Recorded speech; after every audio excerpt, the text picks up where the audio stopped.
Hello, people. What is going on? Welcome back to E20 Zone TV's Have Your Say video for this Wednesday afternoon at the beginning part of June. Yes, I'm here to talk about a few things, really. I'm here to talk about Mateus Fernandes, bidding war. Yes, that is on its way. There is going to be a bidding war for this man. West Ham know what they're doing. They are waiting for the clubs to come in and they're going to say the highest bidder takes all. And then we've got Michail going around every podcast known to man, every radio station known to man, to promote his book, Humans, Not Robots, and also talk about situations that have happened at the club when he was there. So, yeah, we're going to talk about it. Chuck your comments in. Anything you want to say, you know how it works. You want to come on, and if you say, you know how that works and all. Do you know what I'm saying? Oh, yeah, and smash a like on the video. Goes a long way. It really helps me out. I've been having a bit of a debate with old Dan Lawless. Shout out to Dan Lawless. Now, I like Dan, but if we do a debate on David Moyes, it'd be fucking box office, mate. Trust me, 100%. Me and him have been having a little clash, but I will be speaking about that a little bit later on. Let's talk about Mateus Fernandes. Obviously, there's so many rumours coming out about this man leaving. He's going to be leaving, right? There's no doubt about it. He's going to be leaving. It's just a case of when he's leaving and for how much he's going to be leaving for. Now, West Ham want about 80 million for this man. Look, I understand it because they've got Southampton have got a 15% sell-on clause on his contract. So basically, whatever we get, we've got to pay them 15% of the fee. I think West Ham are doing what they've done with the Rice situation. They're waiting for other clubs to come in. They're going to try and organise a bidding war where other teams come piling in. Now, there's a lot of stuff abroad. PSG have been mentioned. I mentioned it about 6-8 weeks ago that PSG was going to be in the frame. It's sort of come out today on sort of social media that there's a possibility of Real Madrid with Jose Mourinho in charge there looking at him. He's going to be highly sought after. And I don't think Manchester United are going to be the only club looking at Mateus Fernandes. Now, we ain't getting 40 million for him. Do I think we're getting 80 million for him? I don't know, unless there's a bidding war. I think there has to be a bidding war in order for us to get the fee up, in order for him to go for a nice fee. Manchester United sort of YouTubers, obviously Goldbridge has been saying about him. A few journalists have been saying about it all in regards to Mateus Fernandes, saying basically that they're looking at about 60 to 65 million. Right, it's either going to be 55 plus 10 add-ons, or it's going to be 50 plus 15 add-ons. Now, for me, right, I don't care what it is as long as we get the most money for him, because he will sort of cut the debt in half. The debt that we've got due to our owner will be the Mateus Fernandes cutting that in half on his own. And I hope that he goes for a big fee. Do I really want him to go to Manchester United? Not really. I think I'd like to see him go abroad, because I think if he goes to Manchester United, if he tears it up, then that's going to anger a lot of West Ham fans, because he should have been our player to develop to go for a lot more than what he's going to go for now. So let me know what you think in the comments, and I'll hear what you've got to say, and then we'll talk about Michail. Shout out to Dean. Evening, mate. I'm good, man. I'm good. Hope you're good. Paul, evening, James and chat. Let's get to Paul's comment here. Sell him abroad. PSG, Real Madrid, Arsenal. You want him, you pay. I sort of agree on that. I really do. I agree that basically if these teams are so keen on him, yeah, don't come into West Ham and think that he's just going to go for like rock bottom prices. I'm seeing people reporting saying he's going to go for 40 million. Like, he ain't going for 40 million pounds, because we paid 42 for him, and we've got to give a 15% obviously sell-on clause. So he ain't going to go for that. I think West Ham are going to play a long game with this one. Yeah, they're going to treat this like the Declan Rice situation all over again. But I think with the Declan Rice situation, there was only 2 clubs involved. In this one, I can see there being 5, maybe 6 clubs involved from Mateus Fernandes. So I feel like West Ham are holding firm, right, and they're waiting. And it's a smooth move if it works. Now, if it don't work, and we only get like 50 mil for this geezer, we're all going to be gutted, aren't we? Let's be real. So, yeah. I'll be setting out a price of 85 mil and see what the market says. I agree on that. I think what they've done, they've said 84 mil for Mateus Fernandes. That's what they've turned around and said, that they want 84 million pounds for him. Now, I think if teams are serious, going in with a bid of, say, 60 is nowhere near where you want to get to. The issue is, can we barter with these teams being in the Championship? I think we can to a point, because we've got him on a big deal, and his contract is, I think it's about a 5-year deal. I think we got him on. So we hold all the cards with Mateus Fernandes. We're the ones who are saying, well, you want him. This is what we want. You're going to have to meet us at least somewhere in the middle there of a decent sort of fee for this man. And also the structure of the deal has got to be perfect for West Ham and all. West Ham can't be waiting like 4 years for this money. They're going to have to try and get this money as soon as possible. James, hope you're good. I think West Ham will take 70 mil for Fernandes. Yeah, I'm good, mate. I'm good. I'll tell you what, I hope it's about 70 mil. Yeah. Do I think we're going to get 70 mil? I'll be very shocked if he goes for anything higher than that. I generally do.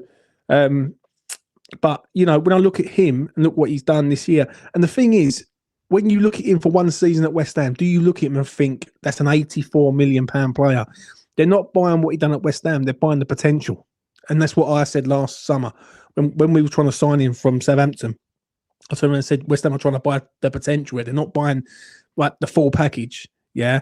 Because that full package will come in about 2 or 3 years' time. So when I do look at him, 70 mil, 80 mil for this man, is he an 80 mil player right now? I don't think he is. I generally don't. So, let's get to Paul's comment. Evening, James. How are you, mate? I'm all right, mate. I'm all right. Not too bad. I'm going to say this quickly. Obviously, the news that I heard on local, well, obviously about the young lad and everything who sadly passed on and what's happened there. I think that's very, very sad. Do you know what I'm saying? And I've been watching that. I've been sort of working and, I've been sort of enjoying life, really, a little bit and just chilling a little bit away from the West Ham sort of sphere of things. But, it is a bit of a mad old world out there, and you get back to here and you're talking about West Ham, and this is why I love this club, because I love talking about this club through thick and thin. Do you know what I'm saying? Regardless of whatever happens. Right, let's get to Matt's comment. Hello, James. Chat. Hope all is well. I ain't even bothered about the World Cup. Do you know what? I'm going to do a betting video that's going to come out on Friday, and I'm pretty much the same with you, man. I'm being truthfully honest. I'm going to cover it on here. I'm going to do the same sort of shebang that I do on here with West Ham. I do it with England. People want to come have their say from different clubs, whatever. Yeah, talking about England. Yeah. But you know what? I think if we would have survived, I'd have been up for it. Now we haven't survived. I couldn't really care less. I generally couldn't. And it does drain you a little bit when you know that the reality hasn't really set in for us. The reality will set in when we see the fixture list. That's when the reality of the championship will set in for a lot of West Ham fans. I think a lot of people now are just happy that the season's over. There's so many rumours about players. Obviously, we're going to be in the mix of it as West Ham fans. We're going to be seeing a lot of rumours, a lot of shit. Whether Bowen goes, whether Fernandes goes. Well, Fernandes is going to go. So yeah, we're going to go through the mill a bit in this summer. I'm not going to lie. We're going to go through like a lot of bollocks, and we're going to have to sort of suffer it to a point. Nobody has even spoken about City coming in for Fernandes as a replacement for Bernardo Silva. They are big shoes to fill, and I'll be surprised if they only spend 20 mil on a replacement. It's a fair comment, mate, but what it is with City is it's a new regime there, isn't it? I can see a lot of ex-Chelsea players, obviously going to City. There's been so many links and everything in regards to that, and it is. I don't think City are going to be the same team that they once were. Let's put it like that. Not under Maresca, because it is him, isn't it? Let's be real. Let's get to that comment here. Rest in peace, Henry Nowick. As a father myself, very heartbreaking. Keep our kids safe. Sorry, not sorry. I completely agree, mate. Do you know what? Me and my partner are looking at trying to have a child this year, and it half makes me think whether to sort of give it a miss. Let's put it like that. It's a dangerous world we live out there, and as people, we've got to protect. You got to protect your kids from life. Really, it is a tough old world. So yeah, listen. Whatever happens in the World Cup, because it seems like it happens all the time. Like when the World Cup comes around, people go out, get drunk, right, get in a scrap, and you're going to hear it this summer. Basically, it's going to be the same thing again when you're going to in regard to that. So yeah, you just got to be on the ball and a bit streetwise in life for me. All right, let's get to 60 mil minimum for Fernandes, in my opinion. I think if there's anything less than that, we've been conned, if you want me to be honest. Right, I generally do. I think we've been conned massively if he goes for 60 mil. I hope he doesn't. But you know how our owner works. He's a bad owner for a reason, isn't he? So, I haven't got the energy to watch the World Cup as we blew our chance of winning it anything since 66 when we blew it in the 2020 Euros. He who has little faith. You know what I mean? You've got to have a bit of faith in regards of with England, but there's international friendlies coming up this weekend. I think it is. I think England have got Costa Rica and someone else. I can't remember who the other one is. So it shows you how interested I am in regards to that. I will speak about England at the end. Yeah, I'll stay on this a little bit more. So with Fernandes going, who would be? I know it's going to be big shoes to fill. Don't get me wrong. But who's going to be the replacement for Mateus Fernandes at West Ham? Right, that's a question that I'm going to put to the chat now. Now, I've seen Jordan James mentioned. He was out in France. I think it was with Rennes. He played for Leicester last year. Obviously, he's a Welsh lad. He plays for Wales. He's a good player.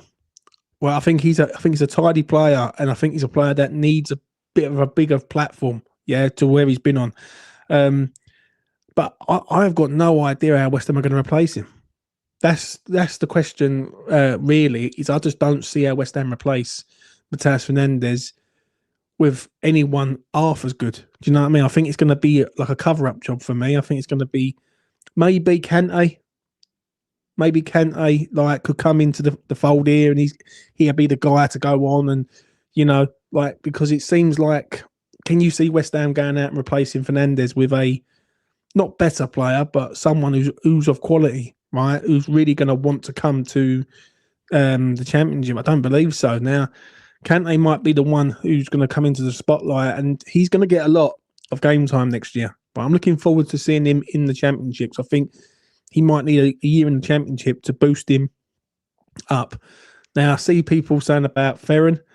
Do you trust a player who's never played a game in the first team from the start, and you're going to trust him to come in the start? I don't think so. I think you've got to be a bit more sort of laid back and go, right, who can we get who is a bit of experience in there, right? Do you know what I'm saying? Let's have a look at what Matt's got to say. Unfortunately, I don't know anyone in the last few years who would be realistic.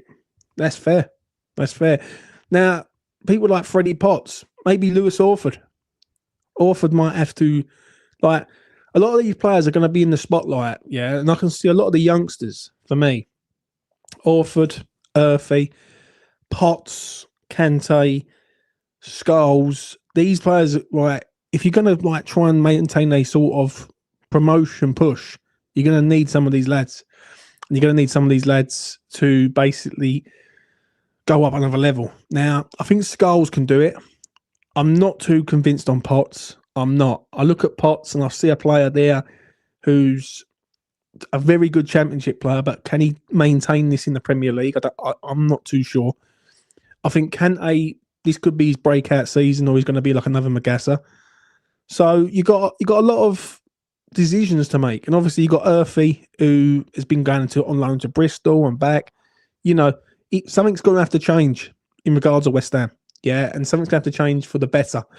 And with Fernandes going, are these players good enough to step up for a promotion push? That's the $1 million question for me. Potts really stepped up at Portsmouth in 2024. He's definitely good enough to start next year.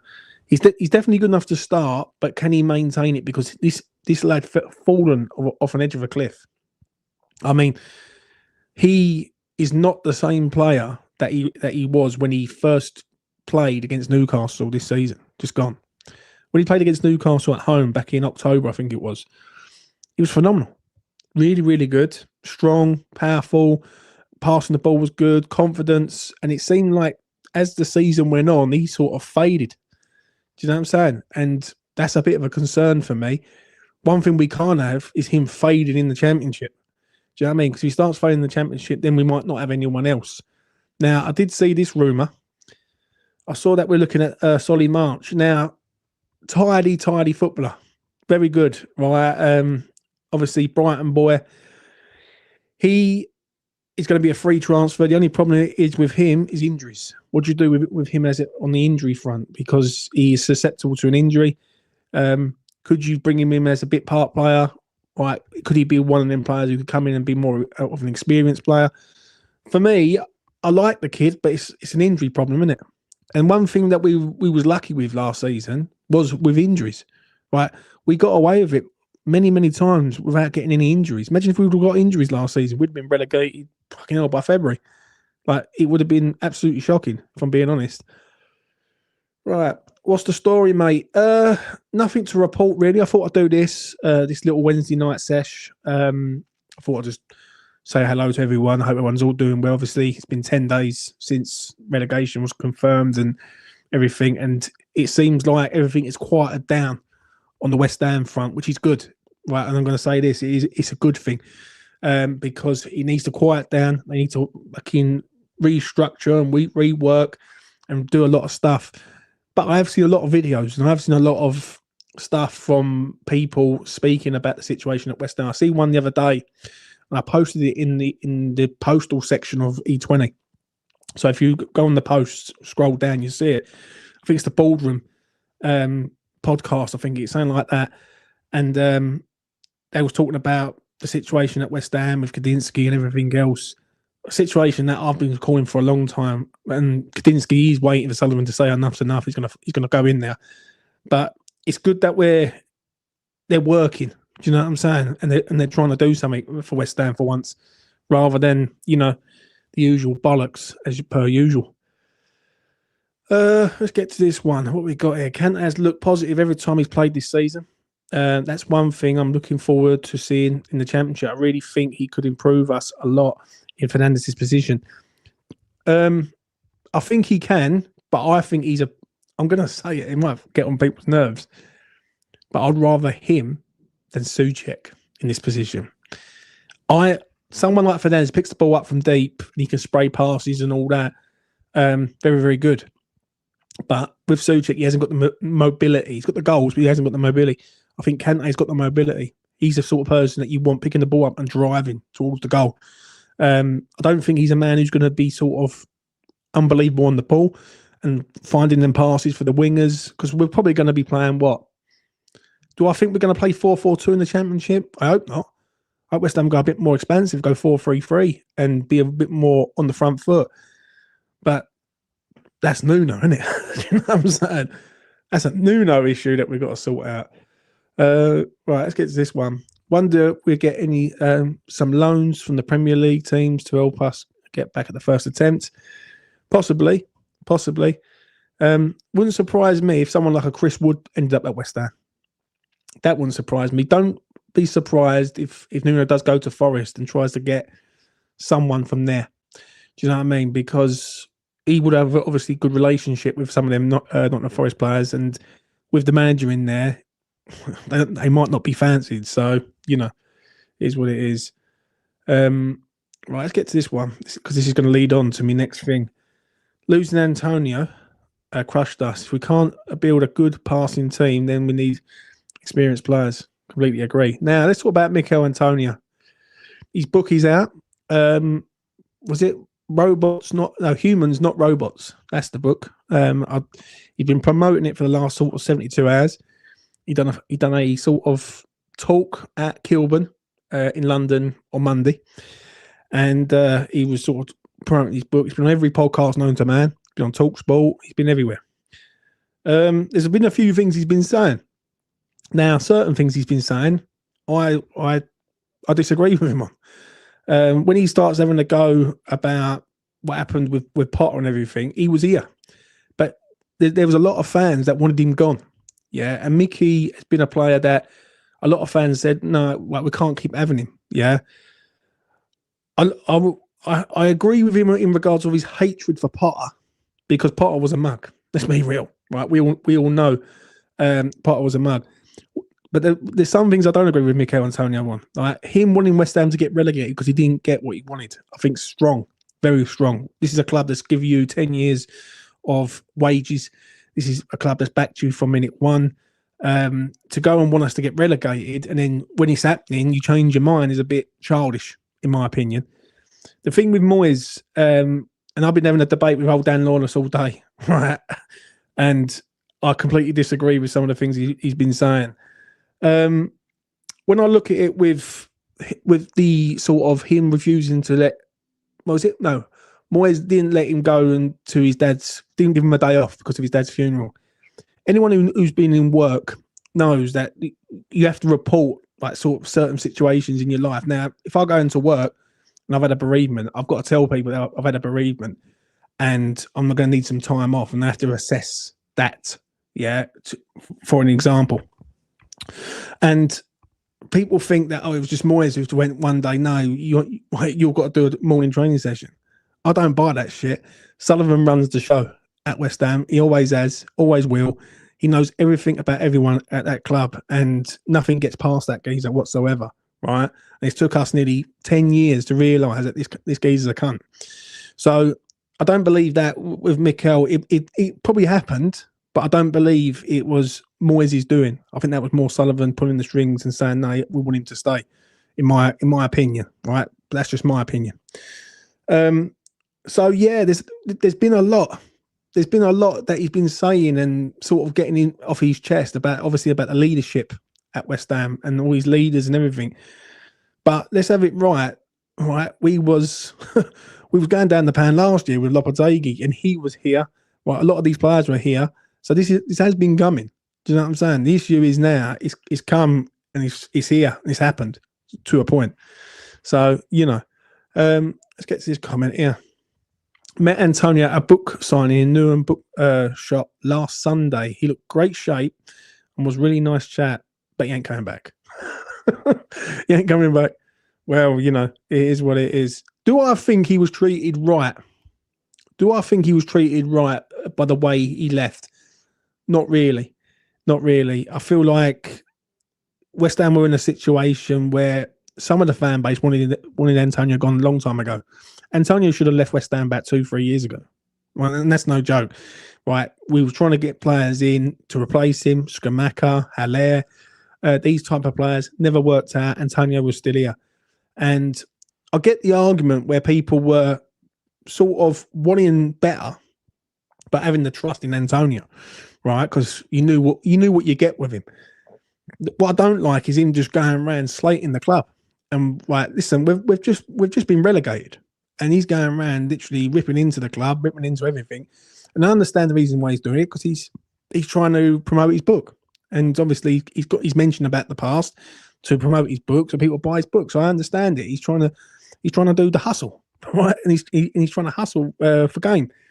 But I just feel like some of the things that he was coming out with, especially in one of the podcasts, I can't remember which one it was. I was like, I don't know about this, mate. Right? I think there's a time and a place, and I think this is not the right time after we've just been relegated like 10 days ago, and the club's in shit, and the owner's a prick. And he even said he's got dislike for the owners at West Ham, and I'm like, I understand that, but you're going a bit over the top with it, in my honest opinion. So that's just me at the end of the day. Let me know what you think. Both Wolves and Burnley will set the pace in the Championship, as they know how the league works. We don't. Yeah, it's a fair comment, mate. It's a fair comment. What is mad is that the fixtures will be out pretty soon, if I'm being honest, because the season starts at the beginning part of August for West Ham. This won't be a nice summer break, because we'll be back at it at the beginning part of August. So, when them fixtures come out, I think that's when the reality will hit home. I think everyone's more happy that the season's finished, but not sort of overly joyed about going back and seeing it again. Do you know what I'm saying? He has a strong resentment to the club. I completely agree on this comment. I completely agree on this comment in regards of Antonio. Like some of the stuff he was coming out with, especially about wanting West Ham to be relegated and wanting the worst for us, I thought was really, really bad. Do you know what I'm saying? Listen, at the end of the day, we all remember that sort of December when he had that car accident, and we all thought he was dead, and he managed to survive, and he come back, and he rehabilitated himself. And West Ham could have released him there and then, but they paid him up all the way to the end. Now, I remember doing a video on it on here, and I said, what do you do with Antonio? Yeah, because he's a player that a lot of people have said about wanting out the door for a hell of a long time, and he's still here, and his contract's running down. Do you offer him a new deal? And so many people were turning around and saying to me, James, we don't offer him a new deal. We've got to let go and stop being sentimental with players. So I get the argument. But yeah, the resentment is very much there for everyone to see, isn't it? Let's be honest. Let's have a look. That's what Josh is saying. West Ham at home to Lincoln on the opening Friday is a great bet. Yeah, who do you reckon it's going to be? I reckon it's going to be someone like Birmingham, Preston. Let's have a think. Who else is it going to be?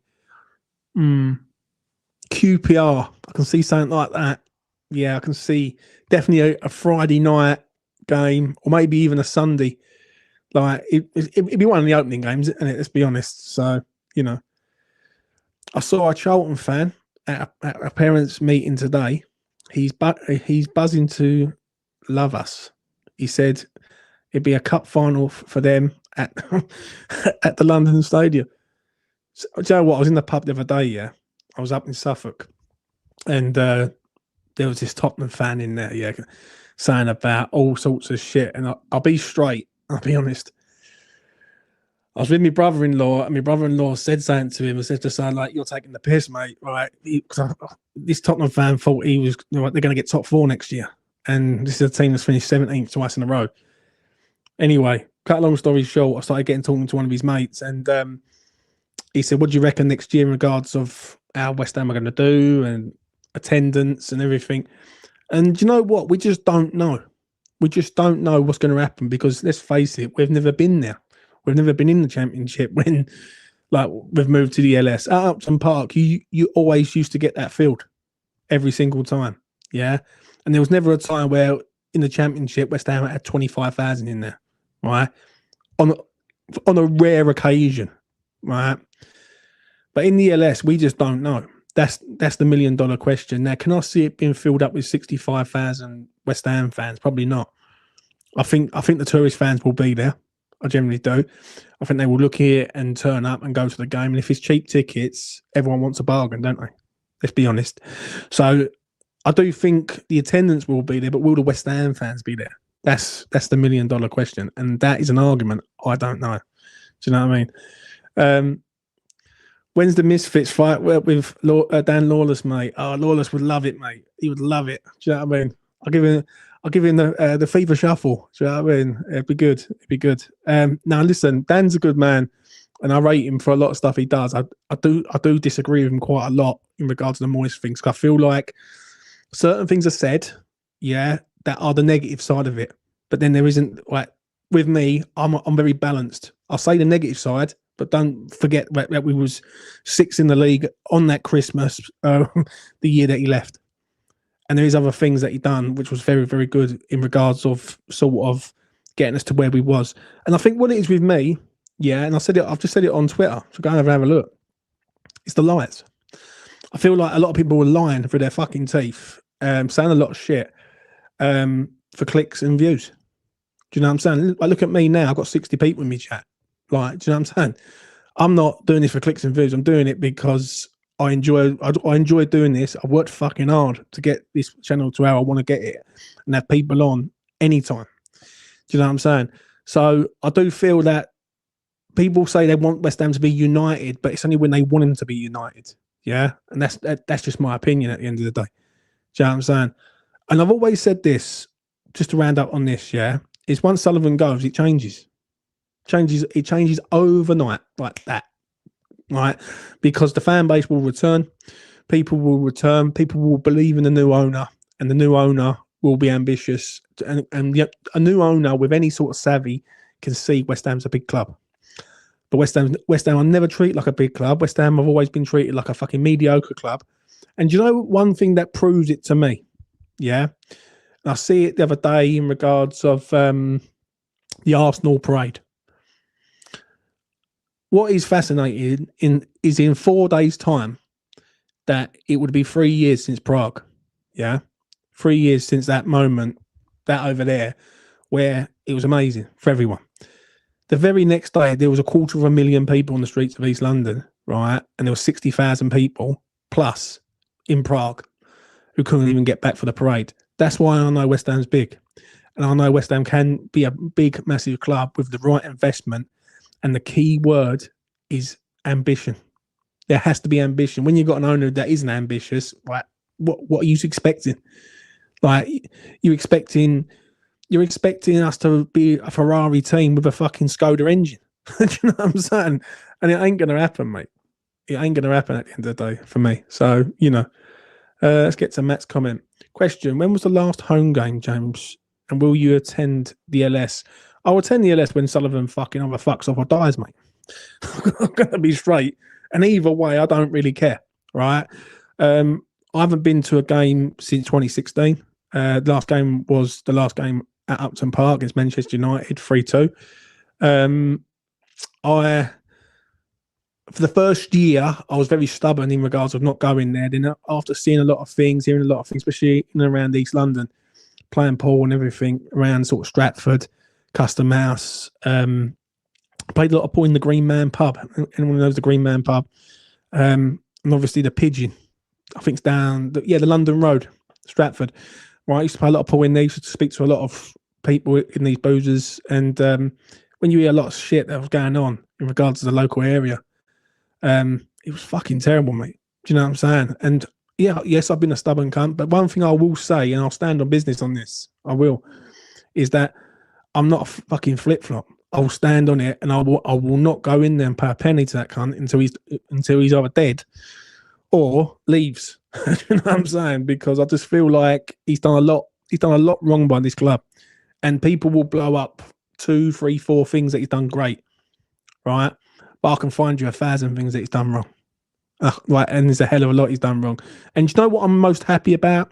The most is that I haven't got to keep coming on here, ranting, raving, pleading, crying, begging people to fucking listen to what I've got to say. Just go over and see Hammers United. Yeah, because I trust Paul. I really do. I've never met the man, but I can just see it in him. Yeah, he bleeds claret and blue right through his veins. And I trust that man wholeheartedly. And I'll just let him do his thing. And I can just take a step back, and I know that it's only a matter of time. In my opinion, it is only a matter of time before Sullivan's enough's enough. And it started so much as this week.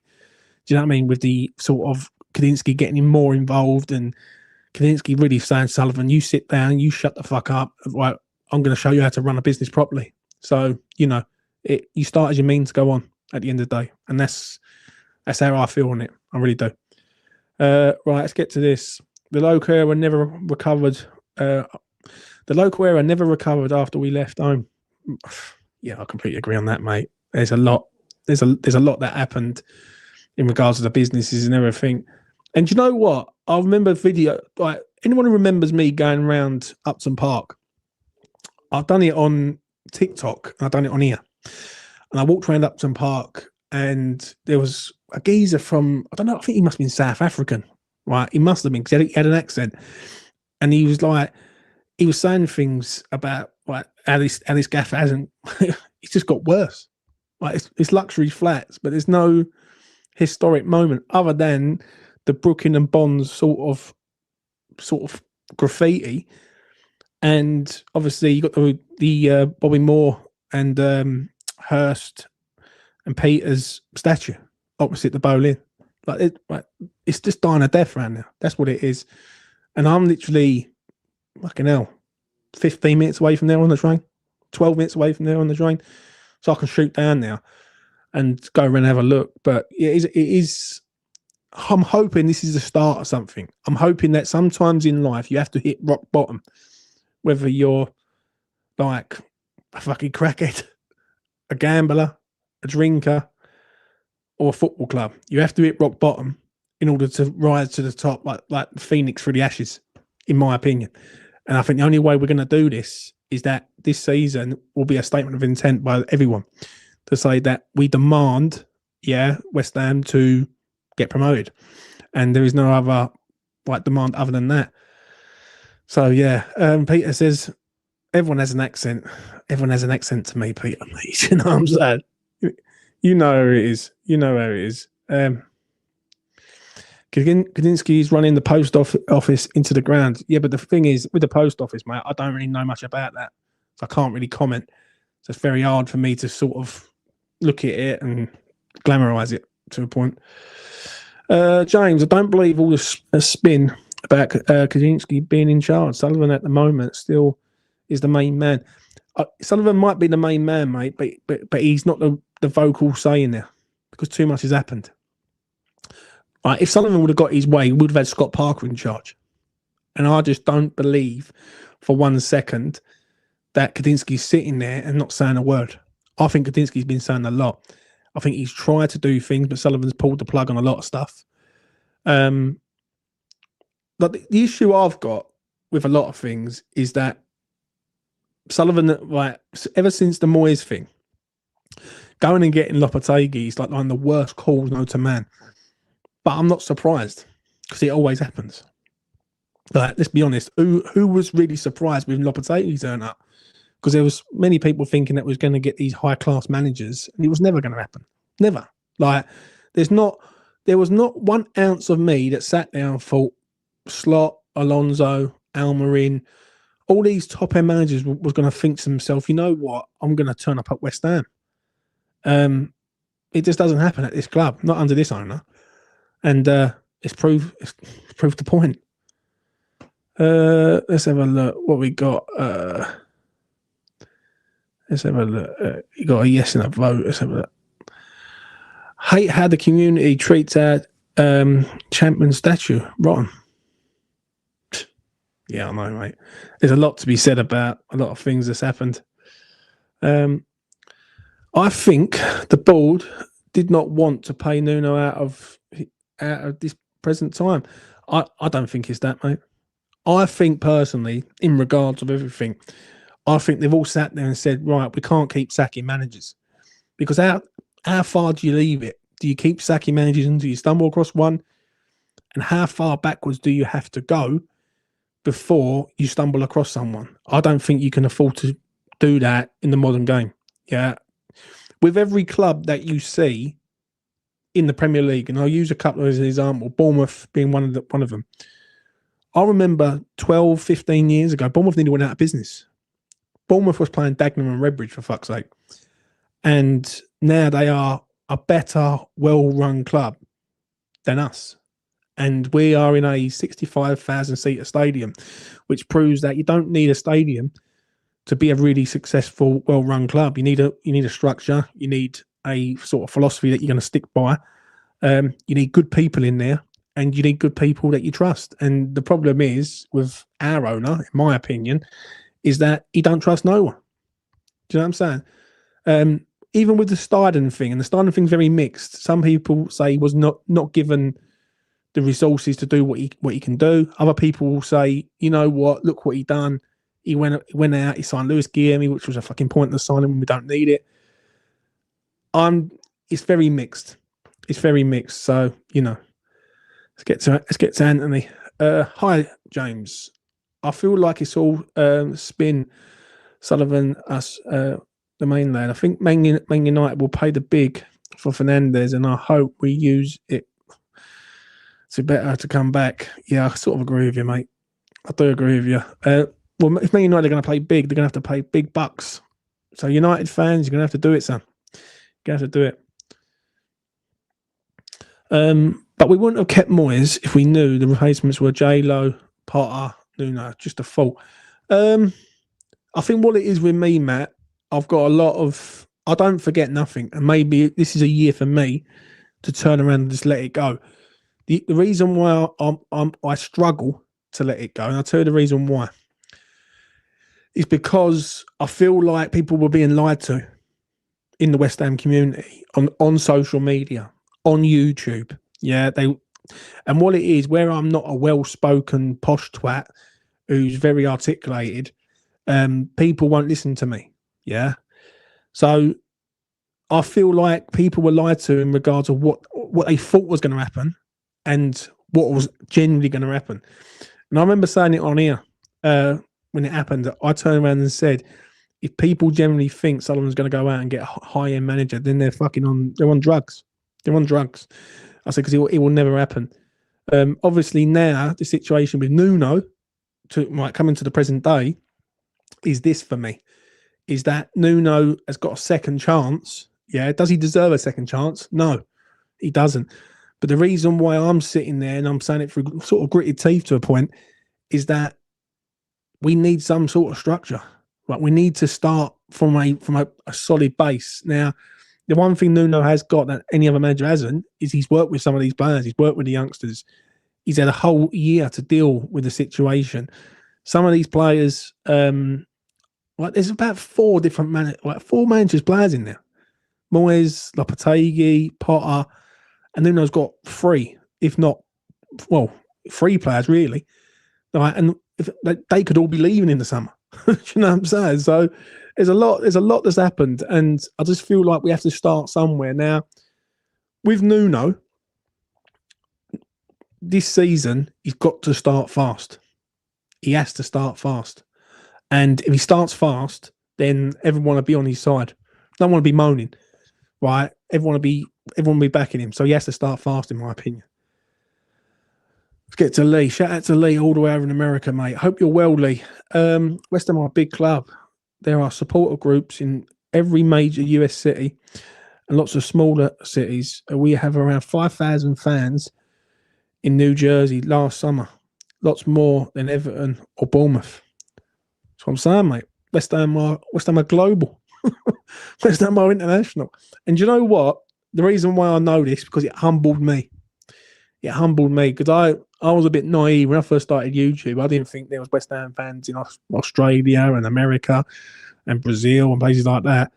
But when you start seeing them coming in your chat and you're saying, yeah, this is such and such from Alberta, Canada, or Rio or wherever, it does think to yourself that the club that is literally 12 minutes from the house is the club that everyone supports globally. Do you know what I'm saying? So it's a bit mad. It really is. Is it crazy? I'm actually excited for the new season. It's not crazy, mate. It's not crazy. I wouldn't say. I'll say this season's going to be a season where the shackles are going to come off. Do you know what I'm saying? To put that sort of wording right, I think the shackles come off this season and people will enjoy football again. Yeah, they will enjoy football again. But, and there is a but here, I feel like if West Ham starts slow, then it could be a recipe for disaster. This is why Nuno has to start fast for me. If he starts fast and he kicks into gear straight away, then everyone will be cruising. Everyone will be happy. Yeah. And West Ham can see what's happening. If we start slow, then I can see people getting on his back early. And especially if we're not in the top 5 come the end of September, I won't be happy. So, I reckon a lot of folk will be betting on West Ham in the Championship games. Do you know what? I've got a little tip for you. I am going to try and find a bet, if I can, on West Ham to not lose an away game in the Championship. I did it a few years ago. But I can see West Ham winning a lot of away games. And what it is with West Ham is they are usually about even money away from home at the start of the season. Then they start to fall into about 4 to 7. Do you know what I'm saying? So, yeah, if you can get even money at the start, I'm going to be looking at some good betting stuff for West Ham. But there's no Championship market because the season is basically until the what is it? I can't remember what the fuck it is now. Until the fixtures come out. Do you know what I'm saying? Jazza. It's not a bad bet, mate. Right? Especially when you can lay it off. Do you know what I mean? You don't back to win, you back to lay. So there you go, lads. There you go. Stick with me, son. You won't go wrong. I backed Burnley a lot last season. They all the punters nice. Hardly conceded. West Ham should do well. Yeah, I can see that one happening. I really can. James, what does your guy say? He say he starts slow and we're finished mid-table. I think I can see us finishing the top 8. Definitely. I can see us finishing the top 8. I don't think West Ham are going to win the league, though. And I think at 9-4 right now, I think it's the best lay bet you're ever likely to get. Because I feel like there's a lot of issues that can go wrong very, very quickly at West Ham. And you've only got to lose a handful of games and you're not finishing in the top, in my opinion. So I look at 9-4 and I just don't see it. I think there's a lot that can happen. I'll be laying West Ham at 9-4 not to win the league. Right, definitely. 100%. Jazza comes back in again. And he says, top 8. I said it correctly, son. Top 8, right? I expect West Ham to get promoted, but West Ham ain't winning the league, mate. I can't see it myself. Right? You're going to dismantle the team that you got. You don't know what funds you got to buy players. You don't know what players are coming in. Obviously, my opinion could quite easily change when you start seeing different players coming in. Do you know what I'm saying? When we was in the Championship 11-12, I think we finished 6th in the we managed to go up. Oh. What does your gut say? My bad. I thought you said my guy. I was like, yeah, fair enough. My gut says top 8, mate. Top 8. I can see us in the top 8, 1,000%. I can see that all day long. But I don't think West Ham will win the league. That's not me being negative, it's just me being honest. I think you've got to rebalance the whole squad, right? You don't know whether Bowen's going to be here. Fernandes won't be here. There's some of you I probably won't be here. Right, there's going to be a lot of players that are going to be leaving, and you don't know with the quality that we've got, are they going to come in and be as good or slightly under what we're getting rid of? I just don't see it. So it's very... people think we're just going to piss the lead. They're going to be in for a really bad shock for me. Do you know what I mean? I just can't see it. I just can't see it right now, in my opinion. I think we will be top 3, defo. I think you've got to look at it that no ball has been kicked yet. So until you see personnel and you see players arriving, then opinions can quite easily change. Now, if West Ham go out and sign a couple of players from somewhere, and also Nuno's going to have to start fast and all. And I think the pre-season could be key and all. Yeah, all depends how we're doing pre-season. Because last pre-season wasn't great, and it sort of filtered into the first game of the season, which obviously, you know. Come on, James. I feel like we can win and maybe finish second if Man City is relegated. It'd be funny if Man City are relegated, isn't it? I can't see it. I just can't see us winning the league, mate. Every time that I've seen West Ham come up, it's always been through the playoffs. West Ham make it hard for themselves. Like, it's never an easy thing. I remember in 2005, it was. I'll tell you why. I remember it when we lost against Crystal Palace. That was heartbreaking. Very, very heartbreaking. Neil Shipley scoring the goal. I will never forget. Probably the best game I've ever been to at Upton Park ever. Yeah. Was that semi-final. Ipswich semi-final in 2004. At Upton Park was fucking unreal. Do you know what I mean? The bounce in that ground that day was phenomenal. And when we lost against Crystal Palace, that was so hard because you just lost one game and your whole season's just been destroyed by one game. Obviously, in 2005, when we beat Preston, and it was old Bobby Zamora, then yeah, it was amazing, and even so much so as 2012. 2012, we just about got into the playoffs. We were strong in the playoffs. And yeah, we got over the line in the end. West Ham make it hard for themselves, mate. Do you know what I mean? West Ham don't ever make it easy.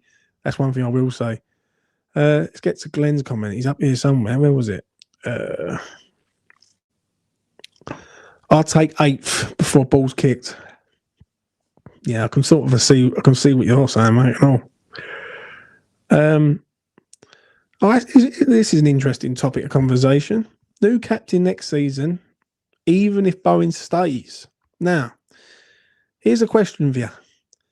Do you think there's a captain in the club right now, or do you think West Ham will bring a captain into the club if Bowen does leave?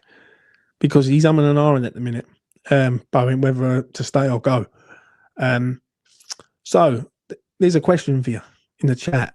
Would you like to see a new captain brought in, or do you think there's someone in the club right now that is captain material?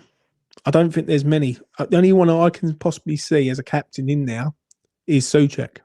That's the only one. That's the only one I can see. I can't see anyone else in there for me.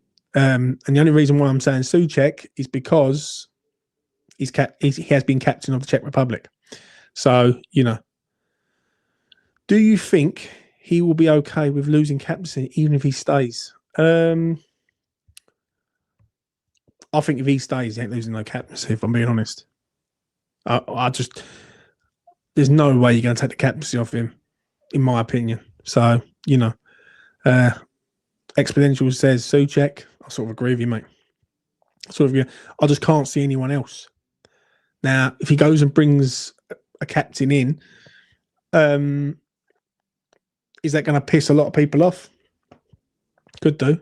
Let's be real. It could piss a lot of people off. People could start looking at it and going, well, I've been here a long time. Like someone like a Souček. I see people saying about Mav.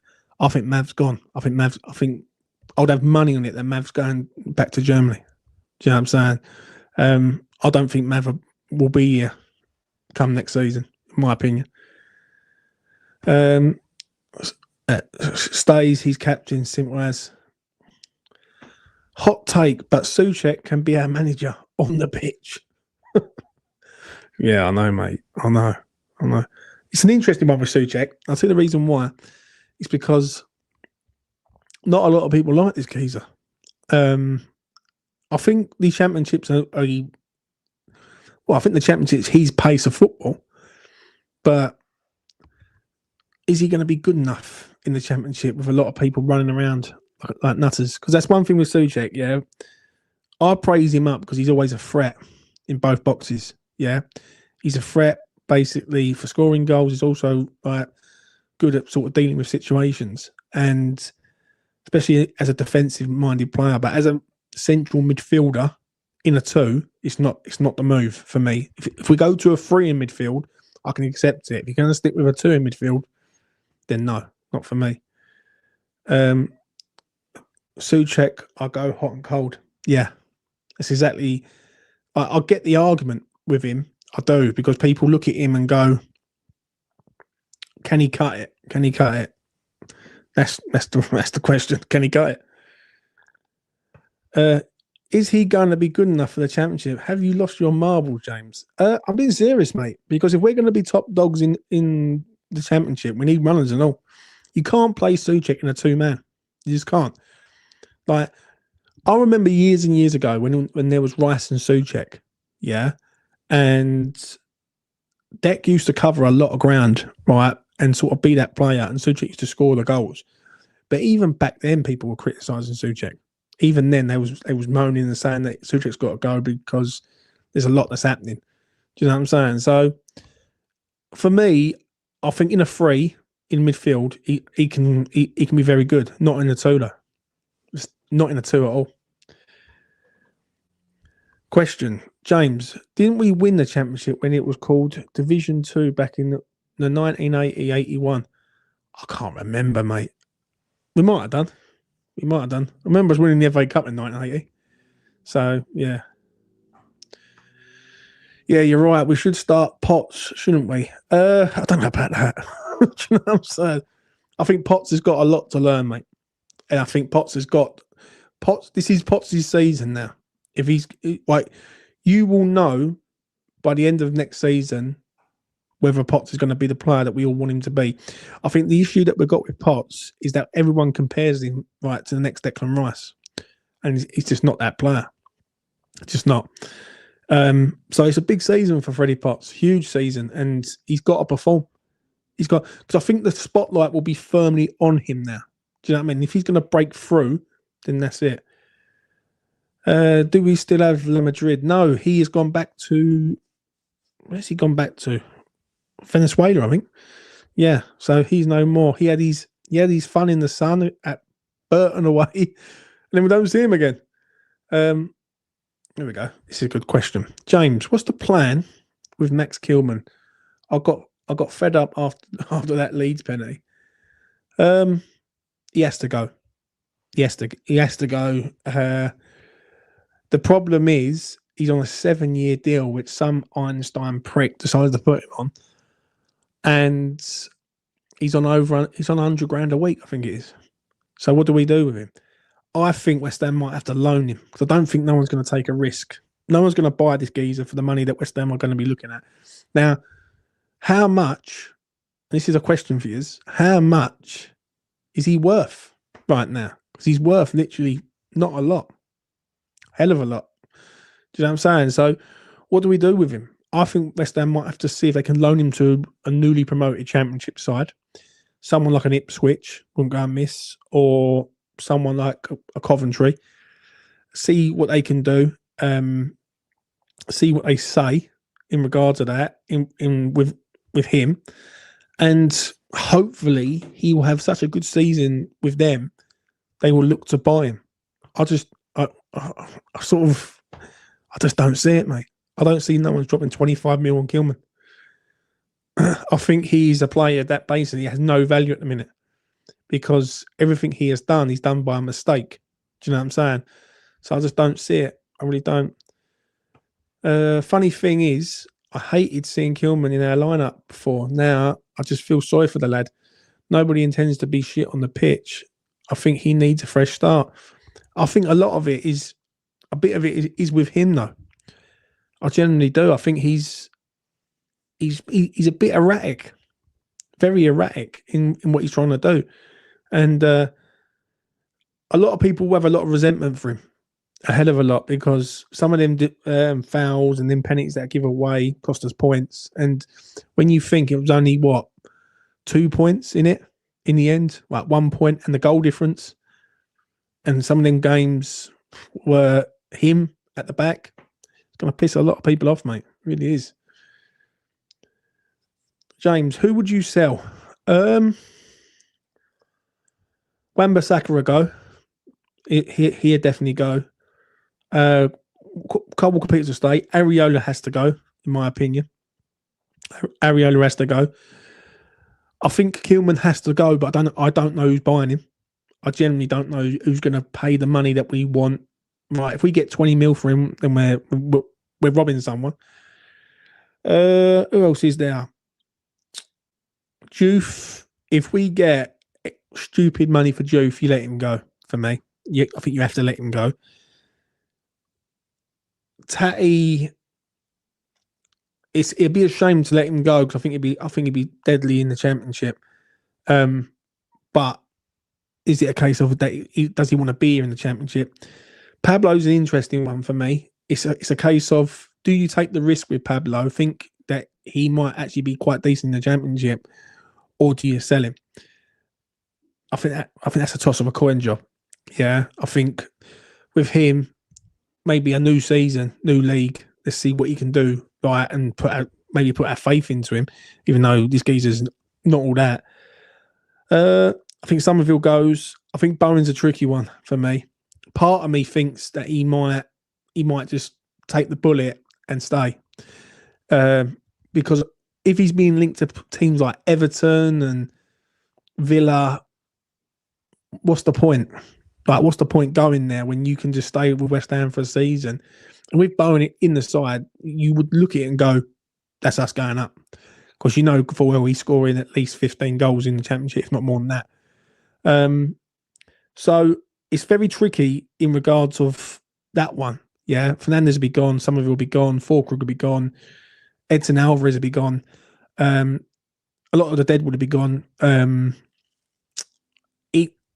I want to see what they're looking at trying to bring in, but I think we won't know this really until sales start happening, all right? And then Nuno can start looking around for players. Let's get to this comment quickly. Kilman's level is National League South. Well, he did used to play for Maidenhead, so he was a Maidenhead player many moons ago. So yeah. Let's get to Anthony. You're spot on, James. Procurement is stylistic issues and psychological thing. It's not an environment issue. We need a different scenery. I just want him gone.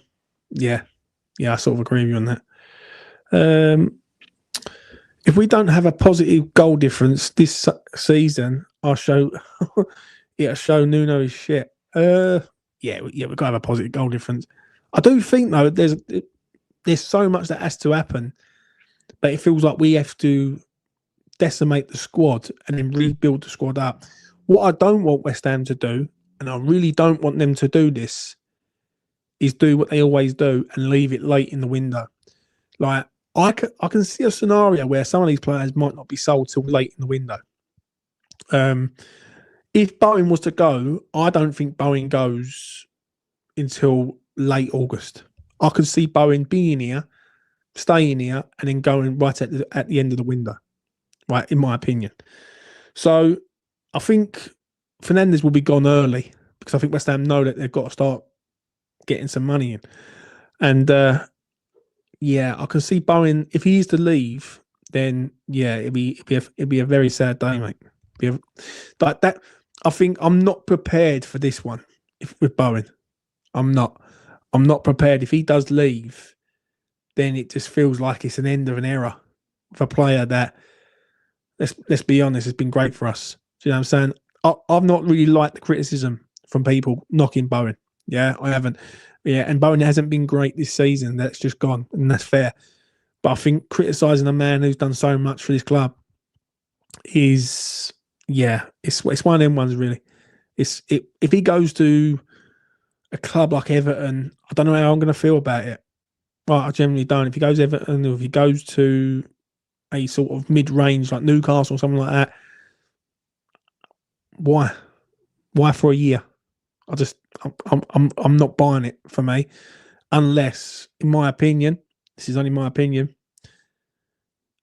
unless he's told he has to go. Because I think there's a lot of players who would stay for a season. I genuinely do believe that, but I don't think that, if I'm honest, that Bowen will be here.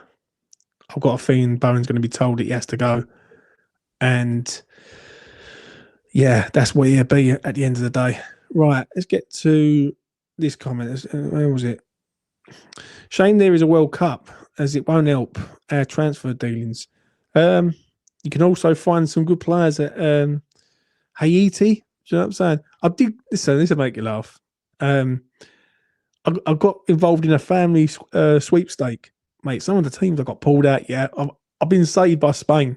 Right, New Zealand, Australia, Iran. Fucking hell. What was the other one? Belgium. Fucking some shit in there. Spain, and there was a few others. Trust me, don't do the sweep. If you're doing a sweepstake, make sure they do it in like seeded groups. You know what I'm saying? Because I got conned massively. But shout out to the Spanish. I'll be supporting you this year. Right. James, I thought Sullivan was going. Why hasn't Kalinski bought his shares yet? We all thought he was going, Harry. This year he's an harder nut to crack. And, I hope that this is the start of something with West Ham this season. Yeah, and if it means him sitting in the background not doing a lot, then so be it. I can accept him not saying a lot. I think his missus needs to behave herself and all. Sullivan's missus, Ampika, is it? Or better still, ugly twat. She's got to behave herself, because some of the things she's doing on social media, I'm glad she's blocked me on X, because she's just a wrong one. And she's rage baiting people, and she's enjoying what she's doing. And when people fire back things that are truthful, especially about her other half, she starts blocking people and being very, very sensitive. So, she's a wrong one. Bowen is so important to us. He is, mate. He is. And I think what it is, I'm preparing for the worst. Let's put it like that. In my opinion, I'm preparing for the worst, because I've got a feeling that he's going to be told to say that if decent money comes in, because people like Edson Alvarez and Maxwell Cornet, who's still at the club, Remember him? Nicholas Forkrug, the gap-toothed twat. Yeah, I mean, we've got so many players that are worth literally fuck all. And the only ones of any asset are the players like Fernandes, Bowen, Somerville. You know, and even Harry's putting them up here. Bowen, Somerville, Fernandes, Carl Walker-Peters, Manson have all had back-to-back relegations. Why should our clubs pay more than 40 mil? Well, Bowen hasn't had back-to-back relegations, so. Do you know what I'm saying? He's never had back-to-back relegations. Damien, I've just stuck the link in the chat for you, mate. I will stick it in there again for you. Like, what more do you want out of me, Damien? I'm quite surprised no one's come on, but it might be a StreamYard thing. What else we got here? I'm going to try. Bones had 2 relegations. Oh, don't worry about that, Harry. Right, we're talking about West Ham, mate. We're not talking about, we're not talking about anything else. So I was but do you think, Harry, that Man United should pay 40 million for Fernandes? Now, definitely not. But I don't know what's happening with that then, mate. If it ain't working, it ain't working. But it's what it is. Maybe the best case scenario that he goes background. Sullivan Kaczynski puts people in place who actually run the club properly as possible. Yeah, I know, mate. Fucking hell. If that happens, then it'd be a godsend, wouldn't it? But it ain't gonna happen. Let's have a look. He said, "Hello, Damien. Good to see you. Haven't seen you for ages." Yeah, Damien, where you been, son? Like, everyone was wondering where you was, mate. People was in the chat abusing you, saying, "Where is that Damien? Where is Damien DeMarco?" Do you know what I'm saying? But listen, I understand it. I understand it why people sort of stayed away a little bit because, I've got to be here. Do you know what I mean? I've got to be here and open the platform up for people to come on. I understand people just went, nah. Amount of people that I spoke to over the last sort of week who said, you know what, James, I'm not watching no content on YouTube or anything. He said, I'm just going to have a carefree summer. And I've said, well, I understand it. I do. That's why I've done a lot of stuff with the members. Right? I'm going to start doing a lot of members videos because, people just had a fuck enough this year. That's the real truth of it. People have had enough. And what West Ham must do is give this fan base something to be happy about. Whether that's players, whether that's fucking wins. Just give us something. Do you know what I'm saying? I think what it is, though, just to say this, I think what it is that with the reality of the championship coming, like, because I think people don't really sort of, it hasn't really sunk in for a lot of people, but I think it will do. I think it will do. Once that fixture list comes out, you see Millwall on a cold fucking February morning at 7 o'clock in the morning. Yeah, I can see that happening. What a fucking state this club is now, thanks to Brady and Sullivan. 3 years after winning a European trophy, we are now relegated and selling off our players. Could take years to get back. Fair comment, mate. And do you know what is fascinating?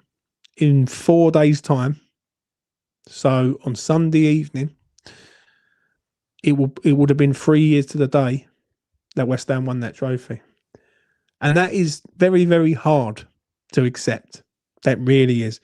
That 3 years ago, June the 7th, 2023, was a year that West Ham won a trophy. And then 3 years later, we've gone from a club then, when we had Bowen, Paqueta, Rice, Souček, Antonio, Zuma. So a club now that doesn't even know who their centre forward's going to be next year. Do you know what I'm saying? And a club where it's gone from the highest of highs to the lowest of lows in the space of 3 years. That is frightening how this club has gone like that. And, did anyone really see this coming, really, after Moyes left? I didn't think it would go this bad, but the moment you started bringing in people like Lopetegui, then it was always a sign. It was a sign for disaster for me. Like, that's when it started to go incredibly wrong. But Harry's trying to get a reaction out of everyone. Do you know what I mean? Harry, behave yourself, son. I can see you in the chat. We'll get to his comment here. Gonna miss the West Ham fixture for sure, especially with it being replaced with Ipswich, who will go back down. Mate, Ipswich, Hull, and Coventry. If that ain't a nailed on treble for all three of them teams to go back down, then I don't know what it is. I really don't. I don't think Hull even get. If Hull get 5 wins in a season, I'll be stunned. I just can't see it. No chance. If we keep most of our best players, we should get top 2 comfortable. I just can't see us keeping most of our best players, though, mate. But our best players, Somerville, Fernandes, Bowen.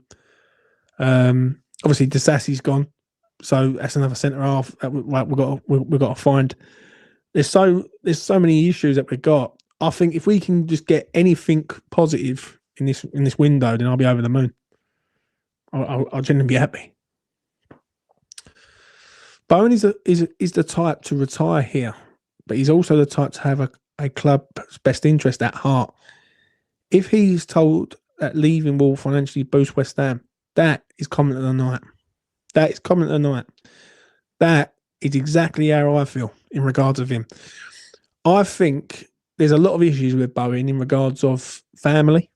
I don't think his missus wants to go and move up north, and I don't want to be separate places. That's why I believe Chelsea could come in for him, for Bowen. If Bowen wants to stay London-based or Essex-based, there's not many. There's not many clubs that will come in for him in regard to that. I'll bring you in a minute, Damien. So I do feel that he's in a bit of a dilemma, Bowen, to a point, and he ain't going to go to Tottenham. So what do? If he stays here, I would like him to come out and say, I am going to be committed to West Ham. I believe in myself that he's holding back a little bit because I think the club have said that we're going to try and sell everyone, and if we have to sell you, we will. Because all it is to the club, he's an asset, and he's an asset that is probably worth about £40 million. West Ham can't afford to let that go when you're trying to sell the likes of fucking Maxwell Cornet, Edson Alvarez, and Nicholas Fulkrug, when you might get about £7.50 for the free as a treble. It ain't going to happen, mate. Do you know what I'm saying? Right, let's get Damien in and see what Damien's got to say for himself. He's been away. He's been sightseeing. He's here. What are you saying, Damien? What's going on, mate? I haven't been ducking the smoke. I had a little flick through your YouTube comments after the last few videos you've done, and someone said on the day that we got relegated, kick a man while he's down, won't you? Despite disappearing for 3-4 months of good form, but it's cool. It's cool. We're still here. Where's Damien now? Damien was getting his laptop fixed, so please don't think I was doing a disappearing act on you. Right. Let me ask a few questions on that. Number one, was the laptop damaged because of West Ham going down? Yeah. No, it was a Newcastle game, innit? I threw it against the. When I see you lined up 5 at the back, I smashed it against the wall. It's a old Trojan of a laptop, isn't it? I've had it about 5-6 years, and it gave up eventually. But we're back. We're back for the championship, mate. My thing is at the moment is 1, I hope we hire a director of football, and 2, I will get an inkling of which way the power has landed when I see this. That who the director of football is. There's been certain, so people are taking Nuno staying as an indicator of power for Kretinsky, which I do agree with. Just to address little things that I've seen in the fan base recently, right? And I wrote this as a Facebook status just to try and keep my narratives clear about West Ham moving forward, yeah?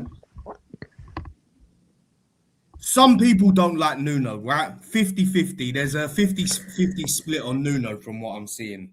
Right. Everyone hates Sullivan, yeah? This is so 50 people are 50-50 on Nuno. We had some bad form, we had some good form, we had some bad form, we had some good form. Right. Everyone hates Sullivan. I think we can all agree on that, yeah? What I'm seeing from certain people who fall into the camp of not liking Nuno, and obviously detesting Sullivan, is they're trying to do mental gymnastics at the moment to try and convince themselves that Nuno was a Sullivan appointment. I can tell you this right now. 10 minutes before the Leeds game ended, I was watching from TV, watching on the TV. Sullivan left the ground early. Yeah. Left Ampika, the transvestite, sat in her chair. He left his 2 dopey kids sat in the chair. Shout out to the LGBTQ PSI HMI. I'm not saying there's anything wrong with being a transvestite. Carry on. Go on. But, he run off 10 minutes before the game ended. So every 95% of the fans were still there. The players were all there after winning 3-0, and the manager was still there. Yet the owner done a runner 10 minutes before the end. I guarantee you, he wanted a little head start to go and talk to every single media outlet to go and throw Nuno under the bus to take attention from him. Go and hire Scott Parker and say to Scott Parker, Scott, we're selling him, and him. And I think Kretinsky stepped in and thought to himself, do you know what? You're not getting away with this one. He's staying. Because at the end of the day, Nuno had a January window to try and rebalance that squad, which in my opinion he did, right? Last summer, I was saying there's nowhere near enough emphasis on attacking players in that squad, yeah? You don't go into a season. I was watching videos of a year ago, yeah, after the Sunderland game. People were resigned to getting relegated after game day 1 last season. That is fact. You were on the video, James. West Ham TV. TV. Go back and look at some of those videos a year ago and see what people's mentality was. So while Nuno wasn't perfect, far from it, I think his biggest achievement, other than some good wins, was balancing the squad out. I feel like we've now got 4 or 5 attacking players. We've now got 4 or 5 central midfielders. We've now got 2 fullbacks on the right and left, and currently we've got 3 centre backs and 2 goalkeepers. When Potter built that squad, there was not enough goals in the side. It's as simple as that. I just want to come in. I completely agree with everything you've said so far. Everything, right? I think with the Potter thing, Sullivan held fire a little bit in that summer. I don't think Sullivan believed in Potter at any stage. And the only reason why he changed it because the club was falling apart was getting battered 3s, 4s, 5s in the space of like the beginning part of the season. So I agree with you on that. I agree with you on that. Right. I will say one thing. When you say about Sullivan walking out, that would not surprise me because he does like to get his media fucking cronies onto the ball straight away. Yeah. James. There are some games I find it difficult to sleep after, 24 hours after that game finished. If you know how many public hits went out on manager, players, it's absolutely true. That is true because you've just dawned something on me there. Because you saying that has just gone light bulb moment, bosh, straight in my nut. Because Rashane was doing it. Rashane from the Athletic and everyone from the media outlets was saying about in-house fighting. Nuno was not getting the players didn't like him. He'd fallen out with staff, everything, and that was in the space of literally fucking 90 minutes. That was the moment. Like you saying that is like fucking hell. I'm starting to see what you're saying. Do you know what I'm saying? Because hours, bro. If you know how 24 hours after the whistle blew. If you knew how much negative press was released between that time, it is borderline criminal. And I make Nuno right after the game,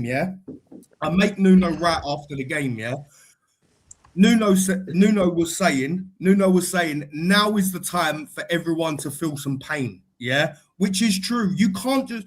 The problem with everyone, and we're all culpable of this, is being reactive. I said it after the Nuno. I said it after the Newcastle game. I was like, no, that's enough. Nuno out. what does that really solve? What does that really solve for us at this point? But anyway, yeah, he's the minute it was confirmed that Spurs were going to pick up at least a point from that game, he done a runner and tried to put a hit out on anyone he could that he did not want at his club next season. And the fact of the matter is, I genuinely believe Kretinsky stepped in and said to him, no, that's not what's going to happen right now. We're going to take some time. At least Nuno knows the players. And to me, if you go about that season in that 4-4-2 setup, you're not going to be going 5 at the back against certain teams if you've got a good enough group. So we'll see, innit? But I'm sorry, Sullivan, in my opinion, as someone who feels like they see a lot of it, right, that was his last roll of the dice of trying to maintain some control of the narrative, and it flopped. And in my opinion, the next step is our next progressive step should be Kretinsky hire a director of football. And so another story that's come out is Nuno is gonna have a big say in the director of football. Listen, I don't mind Nuno having a say in the director of the football, but the fact of the matter is, as someone who likes Nuno, firstly, Nuno has been announced as the head coach. People need to realise that. As a matter of fact, I keep my eye on the ball, James. Trust me, yeah. Right. Nuno was initially announced by Sky Sports as manager of West Ham, and then the second post they did is head coach of West Ham. Nuno needs to be answerable to a director of football, and I will say that. Am I happy to take some Mendes players? Yes. Am I happy for him to control every single player that comes in and out of this squad? Absolutely not.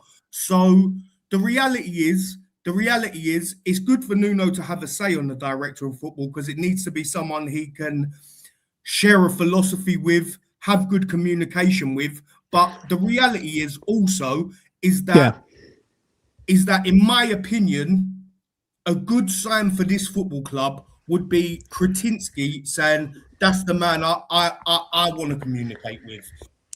There's been a lot of links, some of which I like and some of which I don't like, which everything at this point in time I associate to Sullivan, because there's prior players that we've been linked to in January. I agree with you on this. Yes, I fucking agree with you on this. Go on, carry on. Prior players that we've been linked to in January and the summer before. Mayenda, we were linked to in the summer before under Potter.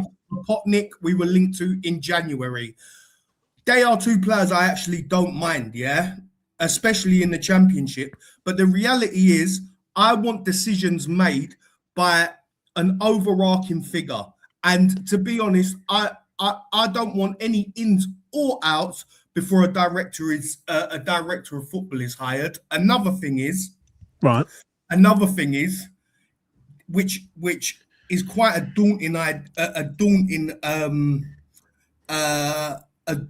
daunting thought. I think every player who's still under contract at West Ham should go to pre-season with West Ham.